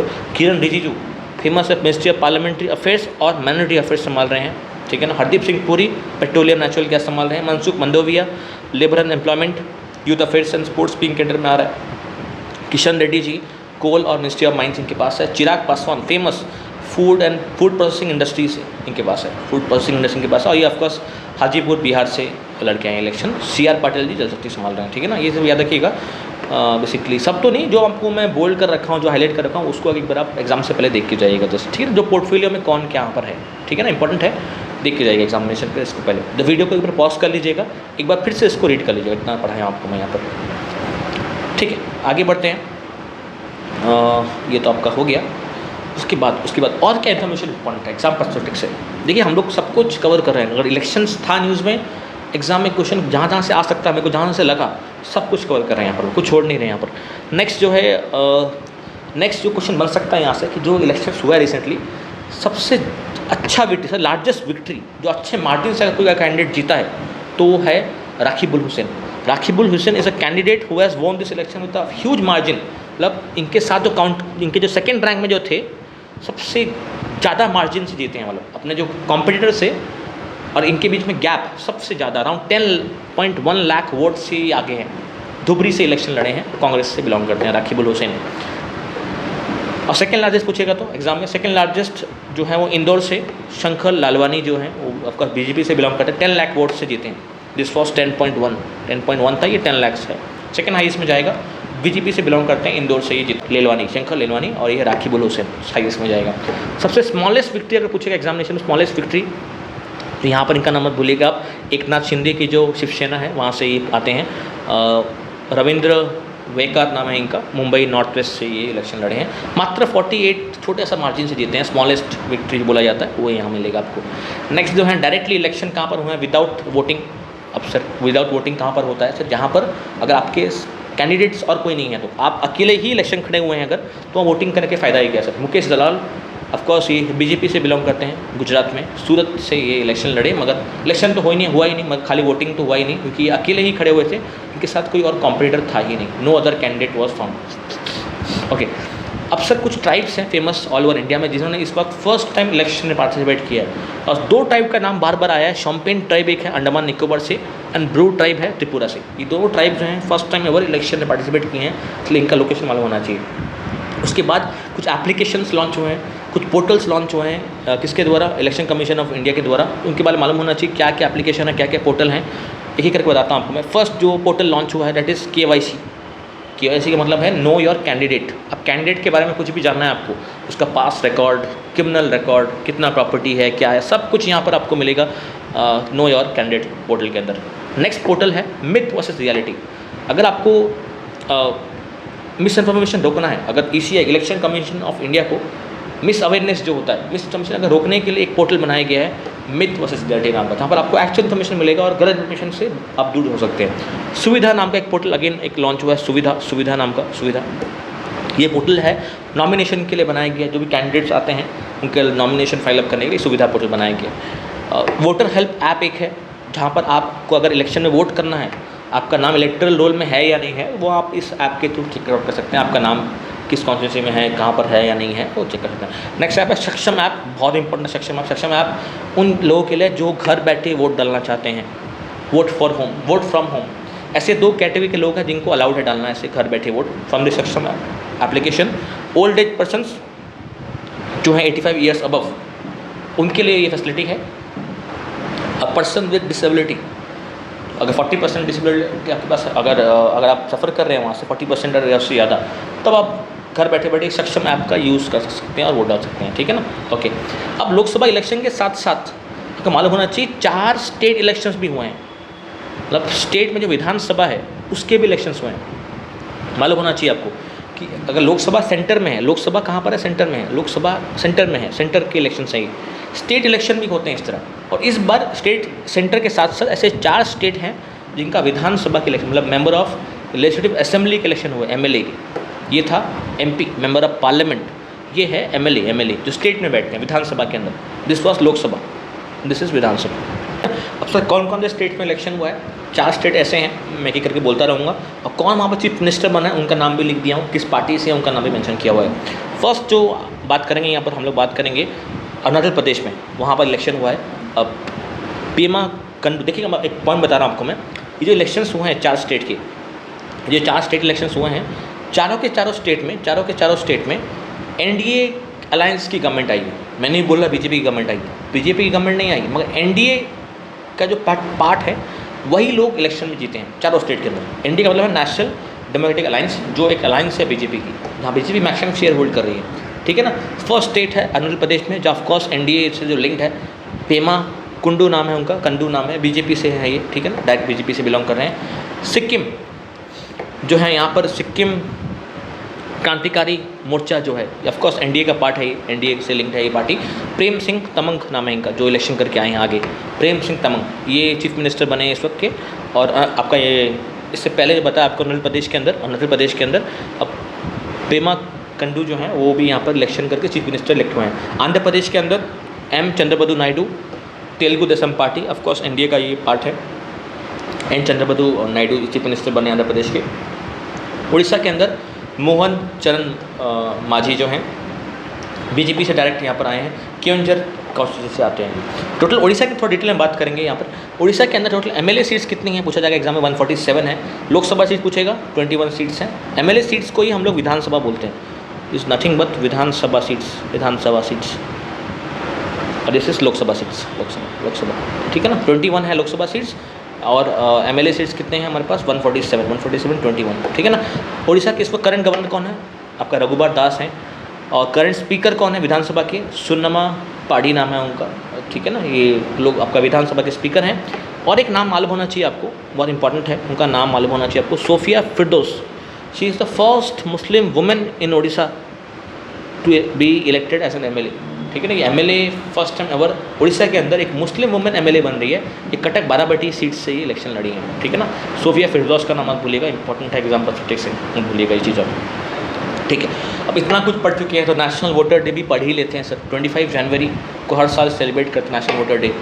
थीम क्या है इस साल का? Nothing like voting, I vote for sure का थीम है इस साल का। वैसे 25 जनवरी को ही क्यों सर, वाई? 25 जनवरी 1950 में हम लोग ने इलेक्शन कमीशन ऑफ इंडिया को बनाया था, जो इलेक्शन करवाएगा। और फर्स्ट इलेक्शन कमिश्नर जो आए थे, चीफ इलेक्शन कमिश्नर, वो है सुकुमार सेन। इस वक्त कौन है? इस वक्त चीफ इलेक्शन कमिश्नर है राजीव कुमार। याद रखना आप, उस समय फर्स्ट टाइम 1950 के अंदर जो आए थे सुकुमार सेन था उनका नाम। ठीक है ना, ओके। उस भी इलेक्शन कमिश्नर से है, बताया आपको मैं। एक तो होता है चीफ इलेक्शन कमिश्नर, जो राजीव कुमार जी बैठे हैं यहाँ पर इस पोजीशन में। उनको असिस्ट करने के 2 और इलेक्शन कमिश्नर होते हैं। एक का नाम सुखबीर सिंह संधू, जो अपॉइंट हुए रिसेंटली, और ज्ञानेश कुमार, इनका नाम पहले भी बताया आपको मैं, इनका न्यूज़ में ये चीज़ था, इनका नाम मत भूलिएगा। सुखबीर सिंह संधू एंड ज्ञानेश कुमार जी का नाम मत भूलिएगा, ये इलेक्शन कमिश्नर की पोस्ट में आए हैं। नेक्स्ट न्यूज़ है अमूल कैंट से आ रहा है। अमूल ने फर्स्ट टाइम एवर अमेरिका में एक अपना ब्रांच खोल रखा है। ठीक है ना, to launch fresh milk in USA. ठीक है ना, अमूल ने अपना फर्स्ट टाइम एवर ब्रांच खोला है। First time ever Amul fresh milk will be available outside India. First time ऐसा हो रहा है कि अमूल अपना ब्रांच बाहर खोल रहा है जाके, बाहर से, मतलब बाहर किसी और देश में खोल रहा है, और अमेरिका में जाके अमूल का ब्रांच खोल रहा है फर्स्ट टाइम एवर। सेक्टर से क्या क्या न्यूज़ में है उसको चेकआउट करते हैं जल्दी से एक बार। फर्स्ट न्यूज़ जो है वो आ रहा है इंडियन नेवी की तरफ से। इंडियन नेवी ने रिसेंटली INS जटायु को कमीशन किया है। Indian naval ship INS Jatayu has been commission at Minicoy. जो मिनिकॉय आइलैंड्स है, मालूम होना चाहिए कहाँ पर ये मिनिकॉय आइलैंड्स लोकेटेड है। वहाँ पर एक इंडियन नेवल शिप डिप्लॉय हुआ है जटायु नाम का, मालूम होना चाहिए आपको। बेसिकली ये जो मैप में तो मैं लाया नहीं हूँ मैप, एक्चुअली यहाँ दिख रहा होगा आपको, देखिएगा मैं दिखाता हूँ आपको कहाँ पर एक्चुअली। बेसिकली ये अगर इंडियन मैप है, ये अगर इंडिया का मैप है यहाँ पर, तो यहाँ पर आपको अंडमान निकोबार मिलेगा राइट साइड में, बे ऑफ बंगाल में, और यहाँ पर आपको लक्षद्वीप मिलेगा। और लक्षद्वीप का सबसे साउदर्न मोस्ट आइलैंड का नाम है मिनिकॉय। मिनिकॉय यहाँ पर सदर्न मोस्ट आइलैंड है मिनिकॉय। ठीक, तो वहाँ पर मिनिकॉय में जो आपका लक्षद्वीप के जो सदर्न मोस्ट आइलैंड है लक्षद्वीप का, वहाँ पर यहाँ पर INS जटायु ने INS जटायु को डिप्लॉय किया गया यहाँ पर। तो मैंने आपको एक क्वेश्चन एग्जाम में आ सकता है कि कौन कौन से आइलैंड्स को कौन कौन सा इंपॉर्टेंट चैनल सेपरेट करता है। इसीलिए मालूम होना चाहिए कि हमारे पास अंडमान और निकोबार जो ग्रुप है, अंडमान एंड निकोबार, उसके बीच में जो 10 डिग्री चैनल एक लाइन है, इमेजिनरी लाइन जो पास करती है। देखना आपको अंडमान और निकोबार सेपरेट किए गए हैं वाया 10 डिग्री चैनल। और जो निकोबार का जो मतलब आपका निकोबार के एंड में एक सदर्न मोस्ट में एक पॉइंट है इंदिरा पॉइंट, जो इंडिया का ओवरऑल सदर्न मोस्ट पॉइंट मिलेगा आपको यहाँ पर, इंदिरा पॉइंट नाम का, याद रखना आपको यहाँ पर। और यहाँ पर आपको सदर्न अंडमान और लिटिल अंडमान के बीच में अगेन आपको एक पैसेज मिलेगा, डंकन पैसेज बोल के। ठीक है ना, ये आपका था 10 degree channel separating Andaman and Nicobar, और डंकन पैसेज था आपका साउथ अंडमान और लिटिल अंडमान के बीच में मिलेगा आपको ये चीज़। ठीक है ना, और यहाँ पर आपको अगेन यहाँ पर आपको देखना है यहाँ पर लक्षद्वीप के एंड में, यहाँ पर लक्षद्वीप और मिनिकॉय, बता आपको मिनिकॉय सदर्न में लाई करता है, लक्षद्वीप के नीचे लाई करता है। उसके बीच में जो लाइन सेपरेट कर रही है that is 9 degree channel separating Lakshadweep and Minicoy, and 8 degree channel is separating Maldives and Minicoy. Maldives जो इसके नीचे एक सेपरेट कंट्री है, उसको और मिनिकॉय को आपको 8 डिग्री चैनल सेपरेट करता है। आपको याद होना चाहिए यहाँ पर आपका 10 डिग्री चैनल था, यहाँ पर this is 10 degree channel separating Andaman and Nicobar. Duncan pass यहाँ मिलेगा आपको, अंडमान, साउथ अंडमान और लिटिल अंडमान के बीच में मिलेगा। 9 डिग्री चैनल लक्षद्वीप का मेन लैंड और मिनिकॉय के बीच में है, and 8 degree is between Minicoy and Maldives. एक और यहाँ पर जो मिसिंग है वो है 6 डिग्री यहाँ मिलेगा आपको। 6 degree is between Nicobar and Sumatra island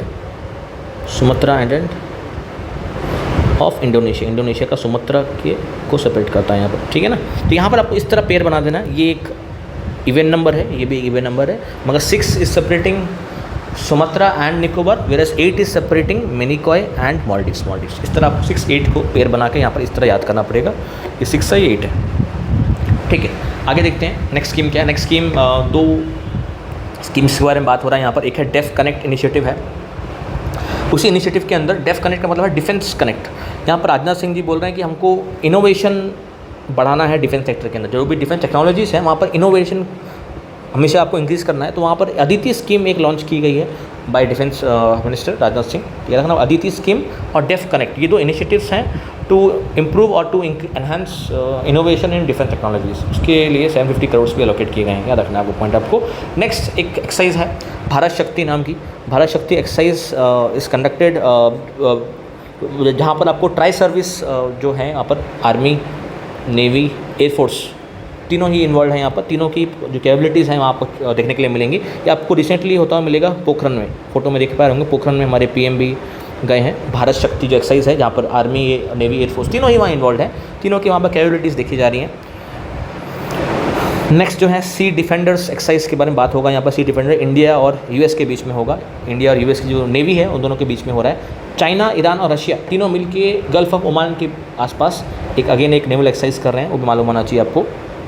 उसके बाद इंडिया ने रिसेंटली एक मिलिट्री बेस इनॉग्रेट किया है मॉरिशस के अगालिका आइलैंड्स में, ठीक है। मॉरिशस एक बहुत ही स्ट्रेटेजिक इंपॉर्टेंट आइलैंड है अगालिका, जो आपका इंडियन ओशन में आता है, ठीक है ना। इस आइलैंड के अंदर इंडिया ने अपना एक एयर स्ट्रिप, जो एयर बेस वहाँ डिप्लॉय कर, एयर स्ट्रिप वहाँ बनाया है। आपको दिखाता हूँ आइलैंड्स कहाँ पर है। ये आपको इंडिया मिलेगा, यहाँ पर इंडिया यहाँ पर मिलेगा। इंडिया की इस साइड में आपको मिलेगा यहाँ पर Agalega, which is part of Mauritius. ये मॉरिशस का पार्ट है, ये मॉरिशस का पार्ट है। और यहाँ पर आपको एक और आइलैंड मिल रहा है, अजम्पशन आइलैंड मिल रहा है, ये सेशल्स ग्रुप का पार्ट है, सेशल्स ग्रुप का पार्ट है, सेशल्स ग्रुप का पार्ट है। और कैमरून अलग से आइलैंड नेशन है, और रियूनियन पार्ट है फ्रांस का पार्ट है, फ्रांस का। ओके, यहाँ पर भी है अगालिका इस पार्ट ऑफ मॉरिशस। यहाँ पर हम लोग ने बनाया है एक एयर स्ट्रिप, ठीक है ना। सेशल्स ग्रुप का के अंडर आता है एजम्पशन, और कैमरून अलग से है इंडिपेंडेंट, और मेडागास्कर भी है, और रियूनियन बिलोंग्स टू फ्रांस। इस आइलैंड किसका कहाँ पर है याद होना चाहिए आपको। इंडियन नेवी के एंड से आ रहा है। इंडियन नेवी का नया हेडक्वार्टर्स नौसेना भवन रिसेंटली दिल्ली में उसको इनॉग्रेट किया गया by our defence minister Rajnath Singh. तो देखना आपको नौसेना भवन कहाँ पर खुला है, न्यू दिल्ली में खुला है, उसका हेडक्वार्टर्स, उसका इंडियन नेवी का हेडक्वार्टर्स है। नेक्स्ट जो है वो गुयाना एक सेपरेट कंट्री है। Guyana has make the deal with Indian में to buy Indian made Dornier aircraft. Dornier aircraft दिख रहे होंगे यहाँ पर आपको, उसके लिए गुयाना जो एक सेपरेट कंट्री है उन्होंने डील फाइनल कर दिया ताकि इंडिया से वो डॉर्नियर एयरक्राफ्ट खरीद सकें। नेक्स्ट जो है वो DRDO का मिशन दिव्यास्त्र जो है, नया मिशन जो है, इसके बारे में बात हो रहा है यहाँ पर, दिव्यास्त्र, जहाँ पर PM मोदी ने उसको कोऑर्डिनेट करते हुए किया हुआ, बोला है हमको कि अग्नि 5 मिसाइल जो है, जो DRDO ने रिसेंटली टेस्ट की है, अग्नि 5 मिसाइल में इसका रेंज 5000 किलोमीटर तक जाता है। अग्नि 5 का जो रेंज है 5000 किलोमीटर के आसपास मिलेगा आपको मिशन दिव्यास्त्र के अंदर।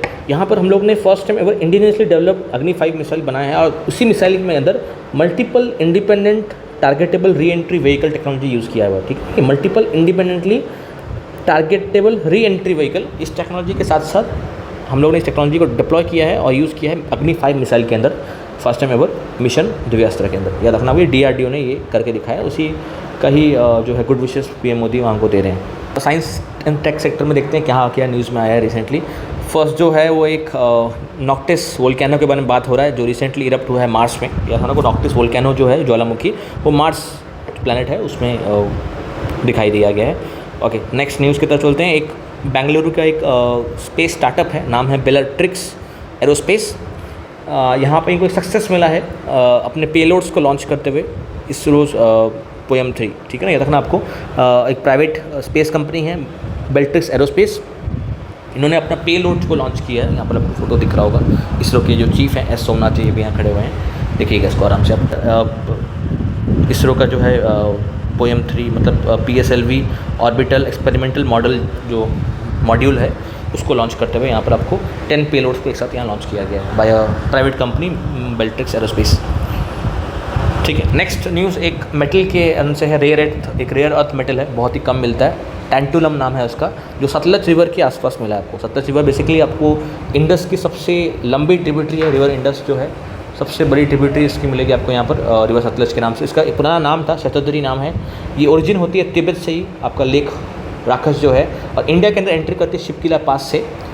और कुछ फेमस डैम्स का नाम अगर आपको एग्जाम में पूछ सकता है, जैसे भाखरा नंगल डैम हो गया, खरचम वांगटो डैम हो गया, नाथपा झाकरी डैम, जो है ये 3 डैम्स का नाम याद होना चाहिए, Bhakra Nangal, Karcham वांगटो and Nathpa Jhakri dam.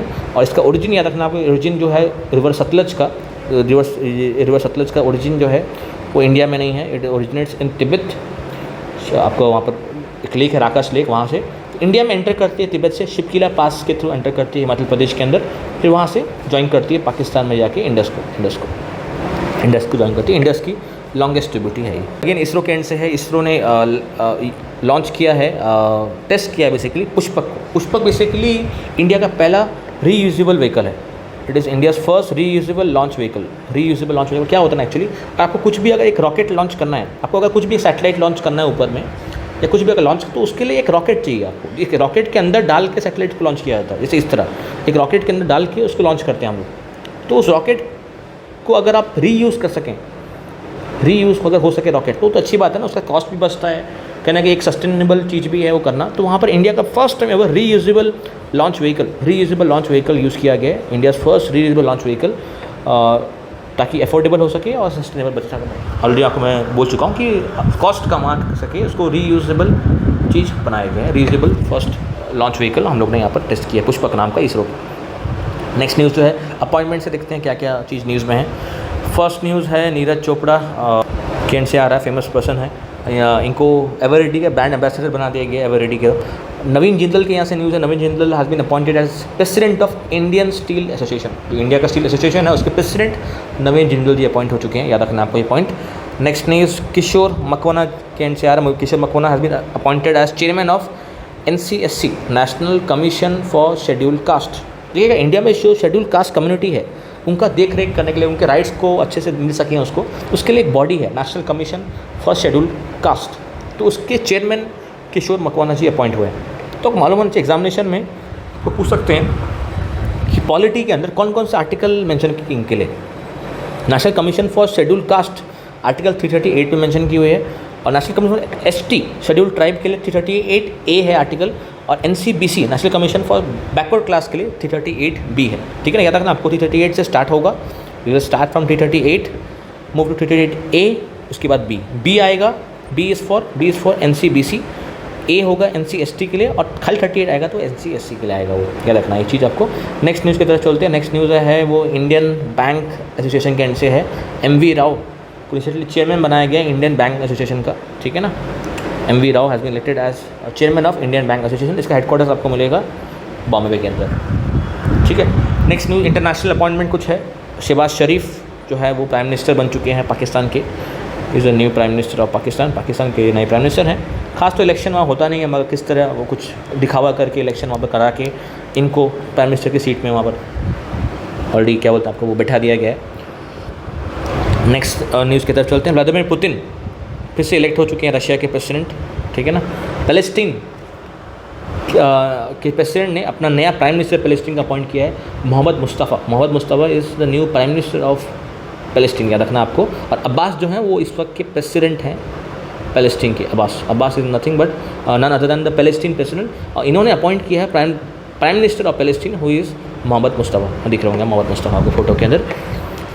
Next Poland के प्राइम मिनिस्टर अपॉइंट हुए हैं डोनाल्ड टस्क नाम है उनका, इनका फोटो भी दिख रहा होगा आपको स्क्रीन में। पोलैंड के नए प्राइम मिनिस्टर हैं डोनाल्ड टस्क।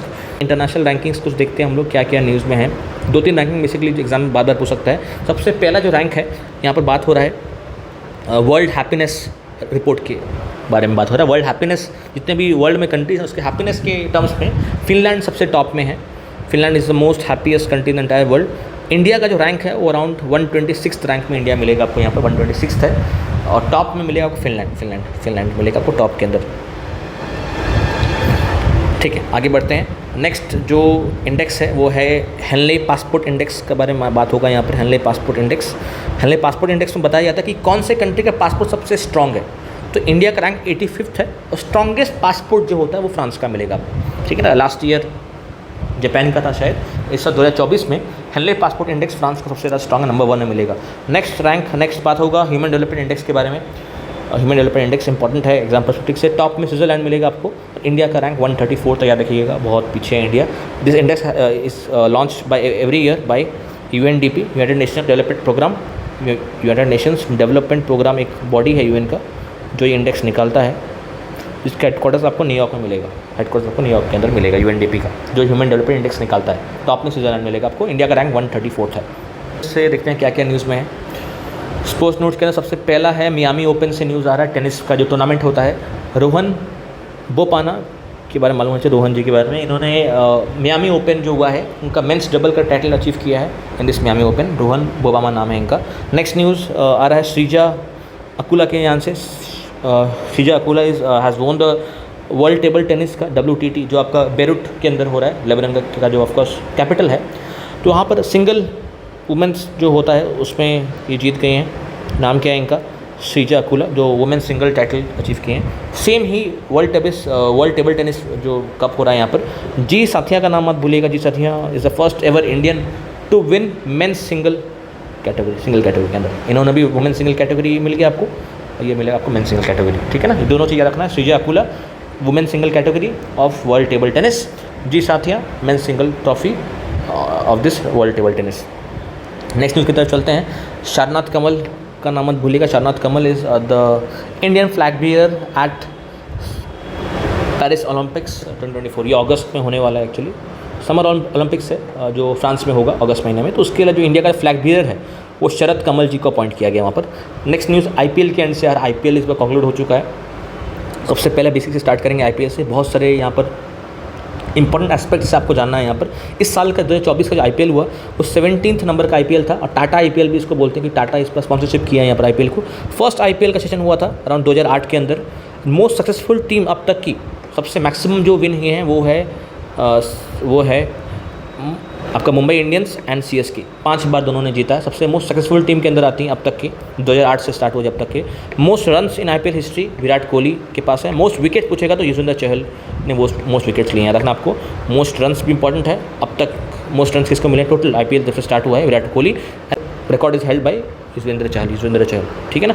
नेक्स्ट अब 2024 का जो IPL हुआ वहाँ पर क्या चेंजेस लगे, वहाँ पर किस तरह इंपॉर्टेंट न्यूज़ जो है वहाँ से आपको कवर करना है। सबसे पहले याद है कि 2024 का जो IPL है वो KKR ने जीता है सबसे पहला। It is won by KKR, Kolkata knight riders ने जीता है इसको आफ्टर डिफीटिंग सनराइजर्स हैदराबाद। कहाँ पर मैच हुआ था? ये चिदम्बरम स्टेडियम ऑफ चेन्नई, तमिलनाडु, ठीक है ना। फर्स्ट पॉइंट याद रखना आपको, KKR ने जीता सनराइजर्स हैदराबाद के अगेंस्ट में, और चिदम्बरम स्टेडियम में हुआ था, ठीक है। ये जो था ये KKR का 3rd नंबर का ट्रॉफी था, और it is the 3rd trophy of KKR। Winning amount जो KKR को मिला 20 करोड़ था, और रनर्स अप अमाउंट जो सनराइजर्स हैदराबाद को मिला वो 12.5 करोड़ था, ठीक है। एक पॉइंट जो आपको एग्जाम पूछ सकता है कि सर KKR का कैपिटल कौन था इस बार? KKR का कैपिटल कौन था? Capital was Shreyas Iyer, the capital of Kolkata knight Riders, ठीक है ना। और player of the match finals को किसको मिला? Mitchell Starc got the player of the match award in this final game, जो ऑफकोर्स एक ऑस्ट्रेलियन प्लेयर है। नेक्स्ट जो बात होगा ऑरेंज कैप के बारे में होगा। ऑरेंज कैप उनको मिलता है जो मैक्सिमम रन स्कोर करते हैं। It is actually one by 7 Virat Kohli ने ऑरेंज कैप का जो है ये लिया है। 740 रन इन्होंने बनाए हैं।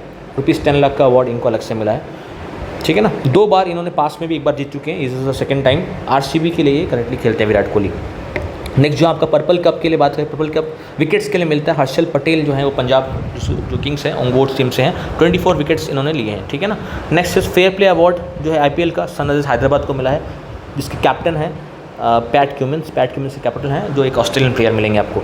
नेक्स्ट आपका इमर्जिंग प्लेयर किसको मिला है? नीतीश कुमार रेड्डी, जो अगेंस्ट सनराइजर्स हैदराबाद के प्लेयर हैं। Next electric striker of the season award जो है वो है मिला है जेक फ्रेजर, MC गर्ग नाम है इनका, ठीक है ना। तो ये भी आपका ऑस्ट्रेलियन प्लेयर है। बेसिकली इलेक्ट्रिक स्ट्राइकर का मतलब है सबसे ज़्यादा स्ट्राइक रेट किसका है? ये अराउंड 234 का स्ट्राइक रेट इनके पास था। दिल्ली की टीम से खेल रहे थे, ठीक है ना। जेक फ्रेजर MC ग्रुप नाम है इनका, ऑस्ट्रेलियन प्लेयर है, याद रखना आपको। इलेक्ट्रिक स्ट्राइकर सबसे ज़्यादा स्ट्राइक रेट इनके पास था। सुपर स्ट्राइकर पूछेगा एग्जाम में, super striker Abhishek Sharma 42 sixes इन्होंने मारा है। सनराइजर्स हैदराबाद से बिलोंग करते हैं। Game changer of the season award Sunil Narayan, of course आपका ये वेस्ट इंडीज़ के प्लेयर हैं, कोलकाता नाइट राइडर्स के लिए खेल रहे हैं। Power player of the season मिला है अवार्ड टेविस हेड को, सनराइजर्स हैदराबाद की टीम से हैं ये। मोस्ट वैल्यूएबल प्लेयर सबसे ज़्यादा वैल्यू है सुनील नारायण जी को मिला है यहाँ पर। मोस्ट एक्सपेंसिव प्लेयर पूछेगा अगर तो मिचेल स्टार्क जो KKR से बिलोंग करते हैं, और 24.75 करोड़ का अचीवमेंट इनको यहाँ मिला है, ठीक है ना। याद रखना आपको ये चीज़। मोस्ट सक्सेस पूछेगा आपको, मोस्ट सक्सेस का अवार्ड जो है वो आपका रमनदीप सिंह को मिला है KKR से जो है। Best catch award Will Jack से मिला है। Most fours Phil Salt. Most centuries का जो अवार्ड है वो जॉस बटलर को मिला है। आपका काम है, एक बार में तो नहीं होगा ये, जस्ट वन मोर टाइम इसको आप एक और बार देखिएगा वीडियो को यहाँ से IPL का स्टार्टिंग से, एक बार उसको वीडियो को रोक के मेमोराइज़ करने की कोशिश कीजिएगा, वो एक बार में याद हो जाएगा वो, ठीक है ना, ठीक है ना। एक बार उसको वीडियो को स्टॉप करके उसको मेमोराइज़ करने की कोशिश कीजिएगा, कहाँ से क्या हम लोग ऑर्डर गए हैं। एक ऑरेंज कप हो गया आपका, पर्पल कप इंपॉर्टेंट है, फेयर प्ले अवार्ड किसको मिला इंपॉर्टेंट है, emerging player, electric striker player, super striker, game changer, ये सब इंपॉर्टेंट है एग्जाम पर्सपेक्टिव से। आप इसको एक बार पॉज करके आराम से इसको एक बार आप देख लीजिएगा। नेक्स्ट की न्यूज़ की तरफ चलते हैं हम लोग, अवार्ड्स के थ्रू। इंपॉर्टेंट अवार्ड्स कौन कौन सा न्यूज़ में है। सबसे पहला जो अवार्ड है वो मिस वर्ल्ड 2024 के एंड से आ रहा है। चेक रिपब्लिक की जो फेमस लेडी हैं, क्रिस्टाइना नाम है इनका, ठीक है ना, पूरा नाम तो थोड़ा अजीब सा है, मगर चेक रिपब्लिक जो कंट्री है वहाँ से बिलोंग करते हैं। मिस वर्ल्ड 2024 का अवार्ड इनको मिला है, ठीक है ना। नेक्स्ट न्यूज़ की तरफ चलते हैं। अगेन मिस यूनिवर्स के एंड से आ रहा है। इस बार सऊदी अरब ने अपना पहला कंटेस्टेंट भेजा है मिस यूनिवर्स या मिस वर्ल्ड, कुछ भी बोल, दोनों सेम है एक्चुअली, वहाँ पर वहाँ पर उसमें पार्टिसिपेट करने के लिए, ठीक है ना। यार Saudi Arab sends the first contestant to Miss Universe pageant. और मिस वर्ल्ड किसको मिला है यहाँ पर, क्रिस्टीना जी को मिला है, जो चेक रिपब्लिक से बिलोंग करती हैं। ऑफकोर्स ये मिस वर्ल्ड जो है वो मुंबई में इस बार हुआ है, याद रखना है वो चीज़ आपको। नीता अंबानी को भी अवार्ड मिला है, ह्यूमैनिटेरियन अवार्ड, ताकि इनका जो रिलायंस परिवार जो है वो एज अ मतलब एक NGO भी चलाता है रिलायंस परिवार, तो वहाँ पर बहुत अच्छा कंट्रीब्यूशन इन्होंने सोसाइटी की तरफ से किया है, सोसाइटी को अच्छा कंट्रीब्यूशन दिया है यहाँ पर, उसलिए इनको ह्यूमैनिटेरियन अवार्ड मिला है मिस वर्ल्ड फिनाले के अंदर, ठीक है ना। इनका जो फिलॉसफी है जहाँ पर रिलायंस परिवार काम करता है, सत्यम शिवम सुंदरम, तो उस वजह से इनको ह्यूमैनिटेरियन अवार्ड इनके लिए मिला है, आपका नीता अंबानी जी को। रिलायंस फाउंडेशन के बारे में बता दिया, ह्यूमैनिटेरियन अवार्ड मिला है इनको, ठीक है। नेक्स्ट न्यूज़ है एबल प्राइज़ के बारे में बात करेंगे। बेसिकली मैथमेटिक्स के अंदर नोबल दिया जाता है इसको, एबल प्राइज़ बोलते हैं इसको। ये मिला है फ्रेंच मैथमेटिशियन को, मिचेल टलग्रेंट नाम है इनका, फ्रेंच मैथमेटिशियन है ये, बेसिकली फ्रांस में रहते हैं। मिचेल टलग्रेंट नाम है इनका। He has won Abel prize of 2024 which is also called as Nobel prize in mathematics. याद रखना आपको ये चीज़, मिचेल टलग्रेंट का नाम, इनका फोटो पे दिख रहा होगा आपको यहाँ पर, देख लीजिएगा एक बार, ठीक। आगे चलते हैं। PM मोदी को भूटान का सबसे हाईएस्ट सिविलियन अवार्ड मिल चुका है, ठीक है। जिससे इस तरह इंडिया में आपका होता है भारत रत्न, इंडिया का हाईएस्ट भारत रत्न, इंडिया का हाईएस्ट सिविलियन अवार्ड है। उस तरह भूटान का भी हाईएस्ट सिविलियन अवार्ड होता है। ऑर्डर ऑफ द डर्क जो अवार्ड है वो फर्स्ट टाइम एवर भूटान ने एक फॉरेन हेड को दिया है, एक फॉरेन कंट्री के हेड को दिया है जो PM मोदी हैं। इससे पहले अब तक कि किसी फॉरेन गवर्नमेंट को या किसी फॉरेन कंट्री को नहीं मिला था। PM मोदी ने फर्स्ट टाइम एवर इस अवार्ड को लिया है, भूटान का हाईएस्ट सिविलियन अवार्ड। नेक्स्ट जो है न्यूज़ ऑस्कर्स के एंड से आ रहा है। ऑस्कर्स में इस बार बहुत फेमस अवार्ड्स इशू हैं यहाँ पर। बेसिकली ऑस्कर जो है वो हॉलीवुड के केस में मिलता है, हॉलीवुड का सबसे बड़ा नाइट होता है जो ऑस्कर्स का अवार्ड होता है। सबसे ये 96th अवार्ड है ऑस्कर्स का, याद रखना आपको, जो अमेरिका में दिया गया है इस बार। ऑफकोर्स अमेरिका में ही हर बार दिया जाता है। सबसे जो बेस्ट पिक्चर अवार्ड है, याद रखना आपको, ओपेनहाइमर को मिला है बेस्ट पिक्चर। बेस्ट एक्टर का अवार्ड है वो अगेन ओपेनहाइमर में ही जो एक्टिंग किए हैं सिलियन मुर्फी, उनको मिला है। अब बेस्ट डायरेक्शन को, बेस्ट डायरेक्टर जो अवार्ड है अगेन ओपेनहाइमर फिल्म का जो डायरेक्टर है क्रिस्टोफर नोलन, इनको ही मिला है। बेस्ट एक्ट्रेस जो है वो पुअर थिंग्स का जो फिल्म है एमा स्टोन, इनको मिला है, ठीक है ना। मैक्सिमम देखिएगा ये ओपेनहाइमर को ही मैक्सिमम अवार्ड्स मिला है, एक्सेप्ट दिस वन, एक्सेप्ट आपका बेस्ट एक्ट्रेस वाला। बेस्ट एक्ट्रेस मिला है Emma Stone for her film poor things में एक्ट की थी, ठीक है ना। ओके, आगे देखते हैं। नेक्स्ट आपका आर्किटेक्चर नोबल के बात हो रहा है। इसको प्रिट्जकर प्राइज भी बोलते हैं। रिकेन यामामोटो नाम है इनका, जापानीज़ डिज़ाइनर हैं, दिख रहा है आपको, जापानीज़ नाम है ये बेसिकली, रिकेन यामामोटो। ये इन्होंने हासिल किया है प्रिट्जर लॉरेट, जो बेसिकली आर्किटेक्चर में वर्ल्ड आपका आर्किटेक्चर के अंदर नोबल प्राइज़ होता है। इनको याद रखना, जापानीज़ हैं ये।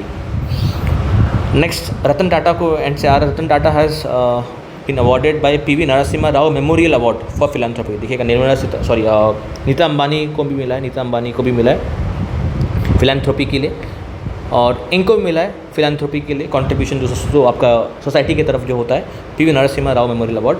नेक्स्ट जो है इंडिया को भी यहाँ पर प्रेस्टिजियस अवार्ड मिला है for taking steps to counter measles and rubella. जो मीजल्स और रुबेला जो डिजीज़ होती है उनको काउंटर करने के लिए इंडिया काफ़ी अच्छा काम किया है, इसलिए इंडिया को भी यहाँ पर एक प्रेस्टिजियस अवार्ड मिला है, ठीक है ना। अमेरिकन रेड क्रॉस हेडक्वार्टर्स के अंदर वाशिंगटन DC में मिलेगा आपको। नेक्स्ट न्यूज़ कुछ बुक्स एंड ऑथर्स के एंड से मैं आपको फटाफट बता दूंगा कौन कौन से बुक्स हैं इंपॉर्टेंट बुक्स के बारे में। फर्स्ट जो बुक है इसके बारे में ऑलरेडी आपको मालूम होगा, अगर आपने पार्ट 2 वीडियो या पार्ट 1 वीडियो देखा है। कैरोस एक फेमस बुक है। इस साल का जो इंटरनेशनल बुक प्राइज़ जो है 2024 इसी बुक के लिए मिला है। किसको मिला? ऑथर का नाम है जेनी एल्फेनबेक। ये बहुत इंपॉर्टेंट बुक है कैरोस। इंटरनेशनल बुकर प्राइज़ का अवार्ड भी मिला है इनको इस साल। ऑथर का नाम है जेनी एल्फेनबेक। उसके बाद नेक्स्ट इंपॉर्टेंट जो बुक है वो है knife biography by Salman Rushdie. Maker of modern Goa Vijay Devi Rane. Idea of democracy Sam Pitroda ना बहुत न्यूज़ में है इस वक्त। इन्होंने रिसेंटली अभी कांग्रेस से इन्होंने अपना आपका रिज़ाइन भी दे दिया है। साम Pitroda idea of democracy book लिखे हैं। सबके राम इंपॉर्टेंट है, प्रवेश कुमार एंड राजीव गुप्ता ने लिखा है। Winners mindset Australian player Shane Watson ने लिखा है। Next India the road to renaissance Bimeshwara चल ने लिखा है। India's nuclear titans Saumya Awasthi ने लिखा है।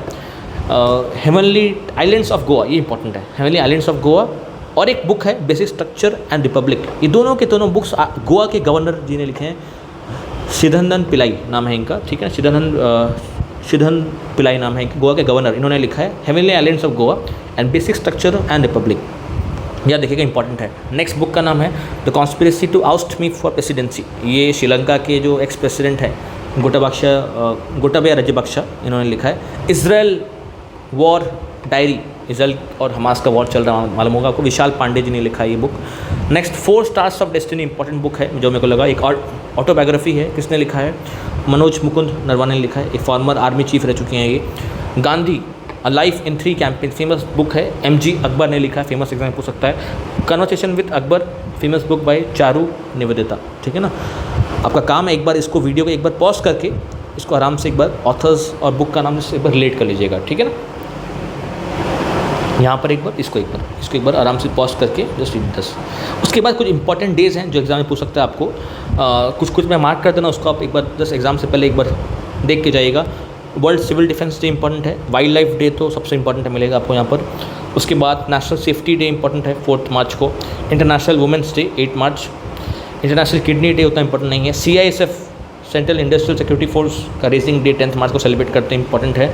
उसके बाद इंपॉर्टेंट जो डेज़ हैं, world day of forest important है 21 March. World water day important है 22 March. World metrological day super duper important है 23 मार्च को सेलिब्रेट करते हैं हम लोग। एंड 24 मार्च को वर्ल्ड TB डे सेलिब्रेट करते हैं।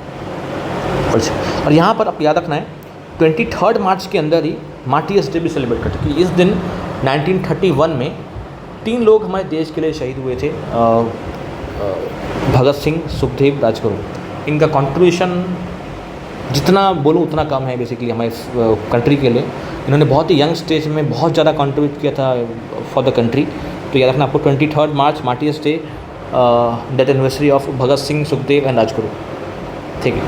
इसके साथ एंड होता है। यहाँ पर आपको कुछ इंपॉर्टेंट प्लेसेस हैं जो इंडिया के अंदर न्यूज़ में हैं। Like for example Jantar Mantar आपको उज्जैन में मिलेगा, ये न्यूज़ यहाँ पर मिल रहा होगा आपको, नीचे लिखा हुआ न्यूज़। बेसिकली उज्जैन के अंदर एक विक्रमादित्य वैदिक क्लॉक यहाँ पर इंस्टॉल किया गया है जंतर मंतर के अंदर, तो आपको उज्जैन MP में मिलेगा आपको यहाँ पर। नेक्स्ट आपका एक आपका आश्रम है कुचरब आश्रम बोल के, जो आपको ऑफकोर्स गुजरात में मिलेगा। बेसिकली महात्मा गांधी का फर्स्ट आश्रम था जब वो लौटे थे वहाँ से, क्या बोलते आपका ये साउथ अफ्रीका से, ठीक है। नेक्स्ट आपका गुना एक शहर है MP के अंदर, जहाँ पर इंडिया का पहला small scale liquefied natural gas का प्लांट खुला है, ठीक है ना। इंडिया का first small scale LNG liquefied natural gas का प्लांट गुना में मिलेगा आपको। नागपुर के अंदर से न्यूज़ आ रहा है, इंडिया का पहला city specific zero carbon buildings action plan वहाँ लॉन्च किया गया है। बिल्डिंग को ज़ीरो कार्बन बनाना है, जितना वो कार्बन एमिट कर रही है उतना एब्जॉर्ब भी करेगी, इस तरह उसको डिज़ाइन करना है। उस तरीके के लिए प्लान बनाया गया यहाँ पर। नेक्स्ट न्यूज़ हैदराबाद के एंड से, हैदराबाद के अंदर वर्ल्ड इकोनॉमिक फोरम ने एक centre for 4th industrial revolution का जो है वहाँ पर इनॉग्रेट किया है। वहाँ पर सिला टनल ऑलरेडी बता दिया आपको मैं, आपका ये अरुणाचल प्रदेश में मिलेगा। पटना में इंडिया का पहला नेशनल डॉल्फिन रिसर्च सेंटर खुला है, ठीक है, इंपॉर्टेंट है। बाकी आप देख लीजिएगा थोड़ा खुद से। वर्ल्ड न्यूज़ कवर करते हैं, वर्ल्ड में कौन कौन से कंट्रीज़ न्यूज़ में हैं। यहाँ पर मैं देखिएगा न्यूज़ को कवर कर रखा हूँ मैप के साथ साथ, और कुछ इंपॉर्टेंट कंट्रीज़ का कैपिटल भी मैं यहाँ मेंशन कर रखा हूँ, उसका आप देख के जाइएगा। सबसे पहला जो न्यूज़ है फ्रांस के एंड से, फ्रांस के एंड से बता चुका हूँ आपको। फ्रांस ने एबॉर्शन राइट्स को कॉन्स्टिट्यूशन में इस बार इंक्लूड कर चुका है, वही न्यूज़ है। नेक्स्ट न्यूज़ आपका बेल्जियम के एंड से है। बेल्जियम ने बेसिकली फर्स्ट कंट्री है इन द एंटायर यूरोप जिन्होंने इकोसाइड को एक क्राइम मान लिया है। अब इकोसाइड क्या है? इकोसाइड बेसिकली अगर आप एनवायरनमेंट को या इकोसिस्टम को अगर आप डिस्ट्रक्ट करते हैं, उसको नेगेटिवली इम्पैक्ट करते हैं, उसके लिए भी एक पनिशमेंट है वहाँ पर, ठीक है ना। इंडिया में तो यहाँ नहीं है अगर आप एनवायरनमेंट को डैमेज करते हैं या पोल्यूट करते हैं, मगर बेल्जियम में पर्टिकुलरली इकोसाइड एक पर्टिकुलर क्राइम है। स्वीडन, नेक्स्ट न्यूज़ स्वीडन के एंड से, स्वीडन ने बेसिकली आपका 32nd मेंबर ऑफ नेटो बता दिया, नेटो का full form North Atlantic Treaty Organisation. Belarus के जो फॉरेन अफेयर्स मिनिस्टर हैं वो इंडिया में विजिट किए हैं, बताया आपको मैं। यूक्रेन और ये आपका रशिया जो वॉर चल रहा है वहाँ पर, ये कुछ न्यूज़ है वहाँ से। आर्मेनिया ने विड्रॉ कर चुका है CSTO से। जिस तरह आपको नेटो एक है, नेटो एक डिफेंस एक तरह का ट्रीटी है, सिमिलरली रशिया ने भी USA को काउंटर करने के लिए यहाँ पर एक ट्रीटी साइन कर रखा है, उसका नाम है CSTO। उसका फुल फॉर्म है कलेक्टिव सिक्योरिटी ट्रीटी ऑर्गेनाइजेशन। ये उतना खास नहीं है, उतना सपोर्ट या नहीं है, मगर नेटो को बहुत सपोर्ट है यहाँ पर। और आर्मेनिया रिसेंटली विड्रॉ कर लिया है इस CSTO से, जो रशिया लेड एक डिफेंस पैक्ट है बेसिकली। तो वहाँ पर आर्मेनिया ने डिसाइड किया कि वो विड्रॉ कर लेंगे वहाँ से। UAE के आंसर है कि UAE को बेसिकली जो FATF जो है उसके ग्रीन लिस्ट से निकाल दिया गया। तो UAE का कैपिटल है अबू धाबी, याद होना चाहिए आपको। ऑस्ट्रेलिया के एंड से भी न्यूज़ है, बता दिया आपको मैं, लिखा हुआ देख लीजिएगा। ब्राज़ील 2+2 में शामिल है, बता दिया आपको। 2+2 मीटिंग यहाँ पर हुई है। और ये कुछ इंपॉर्टेंट कंट्रीज़ न्यूज़ में, उसको आप जस्ट देख लीजिएगा एक बार, कैपिटल वगैरह देख के जाइएगा।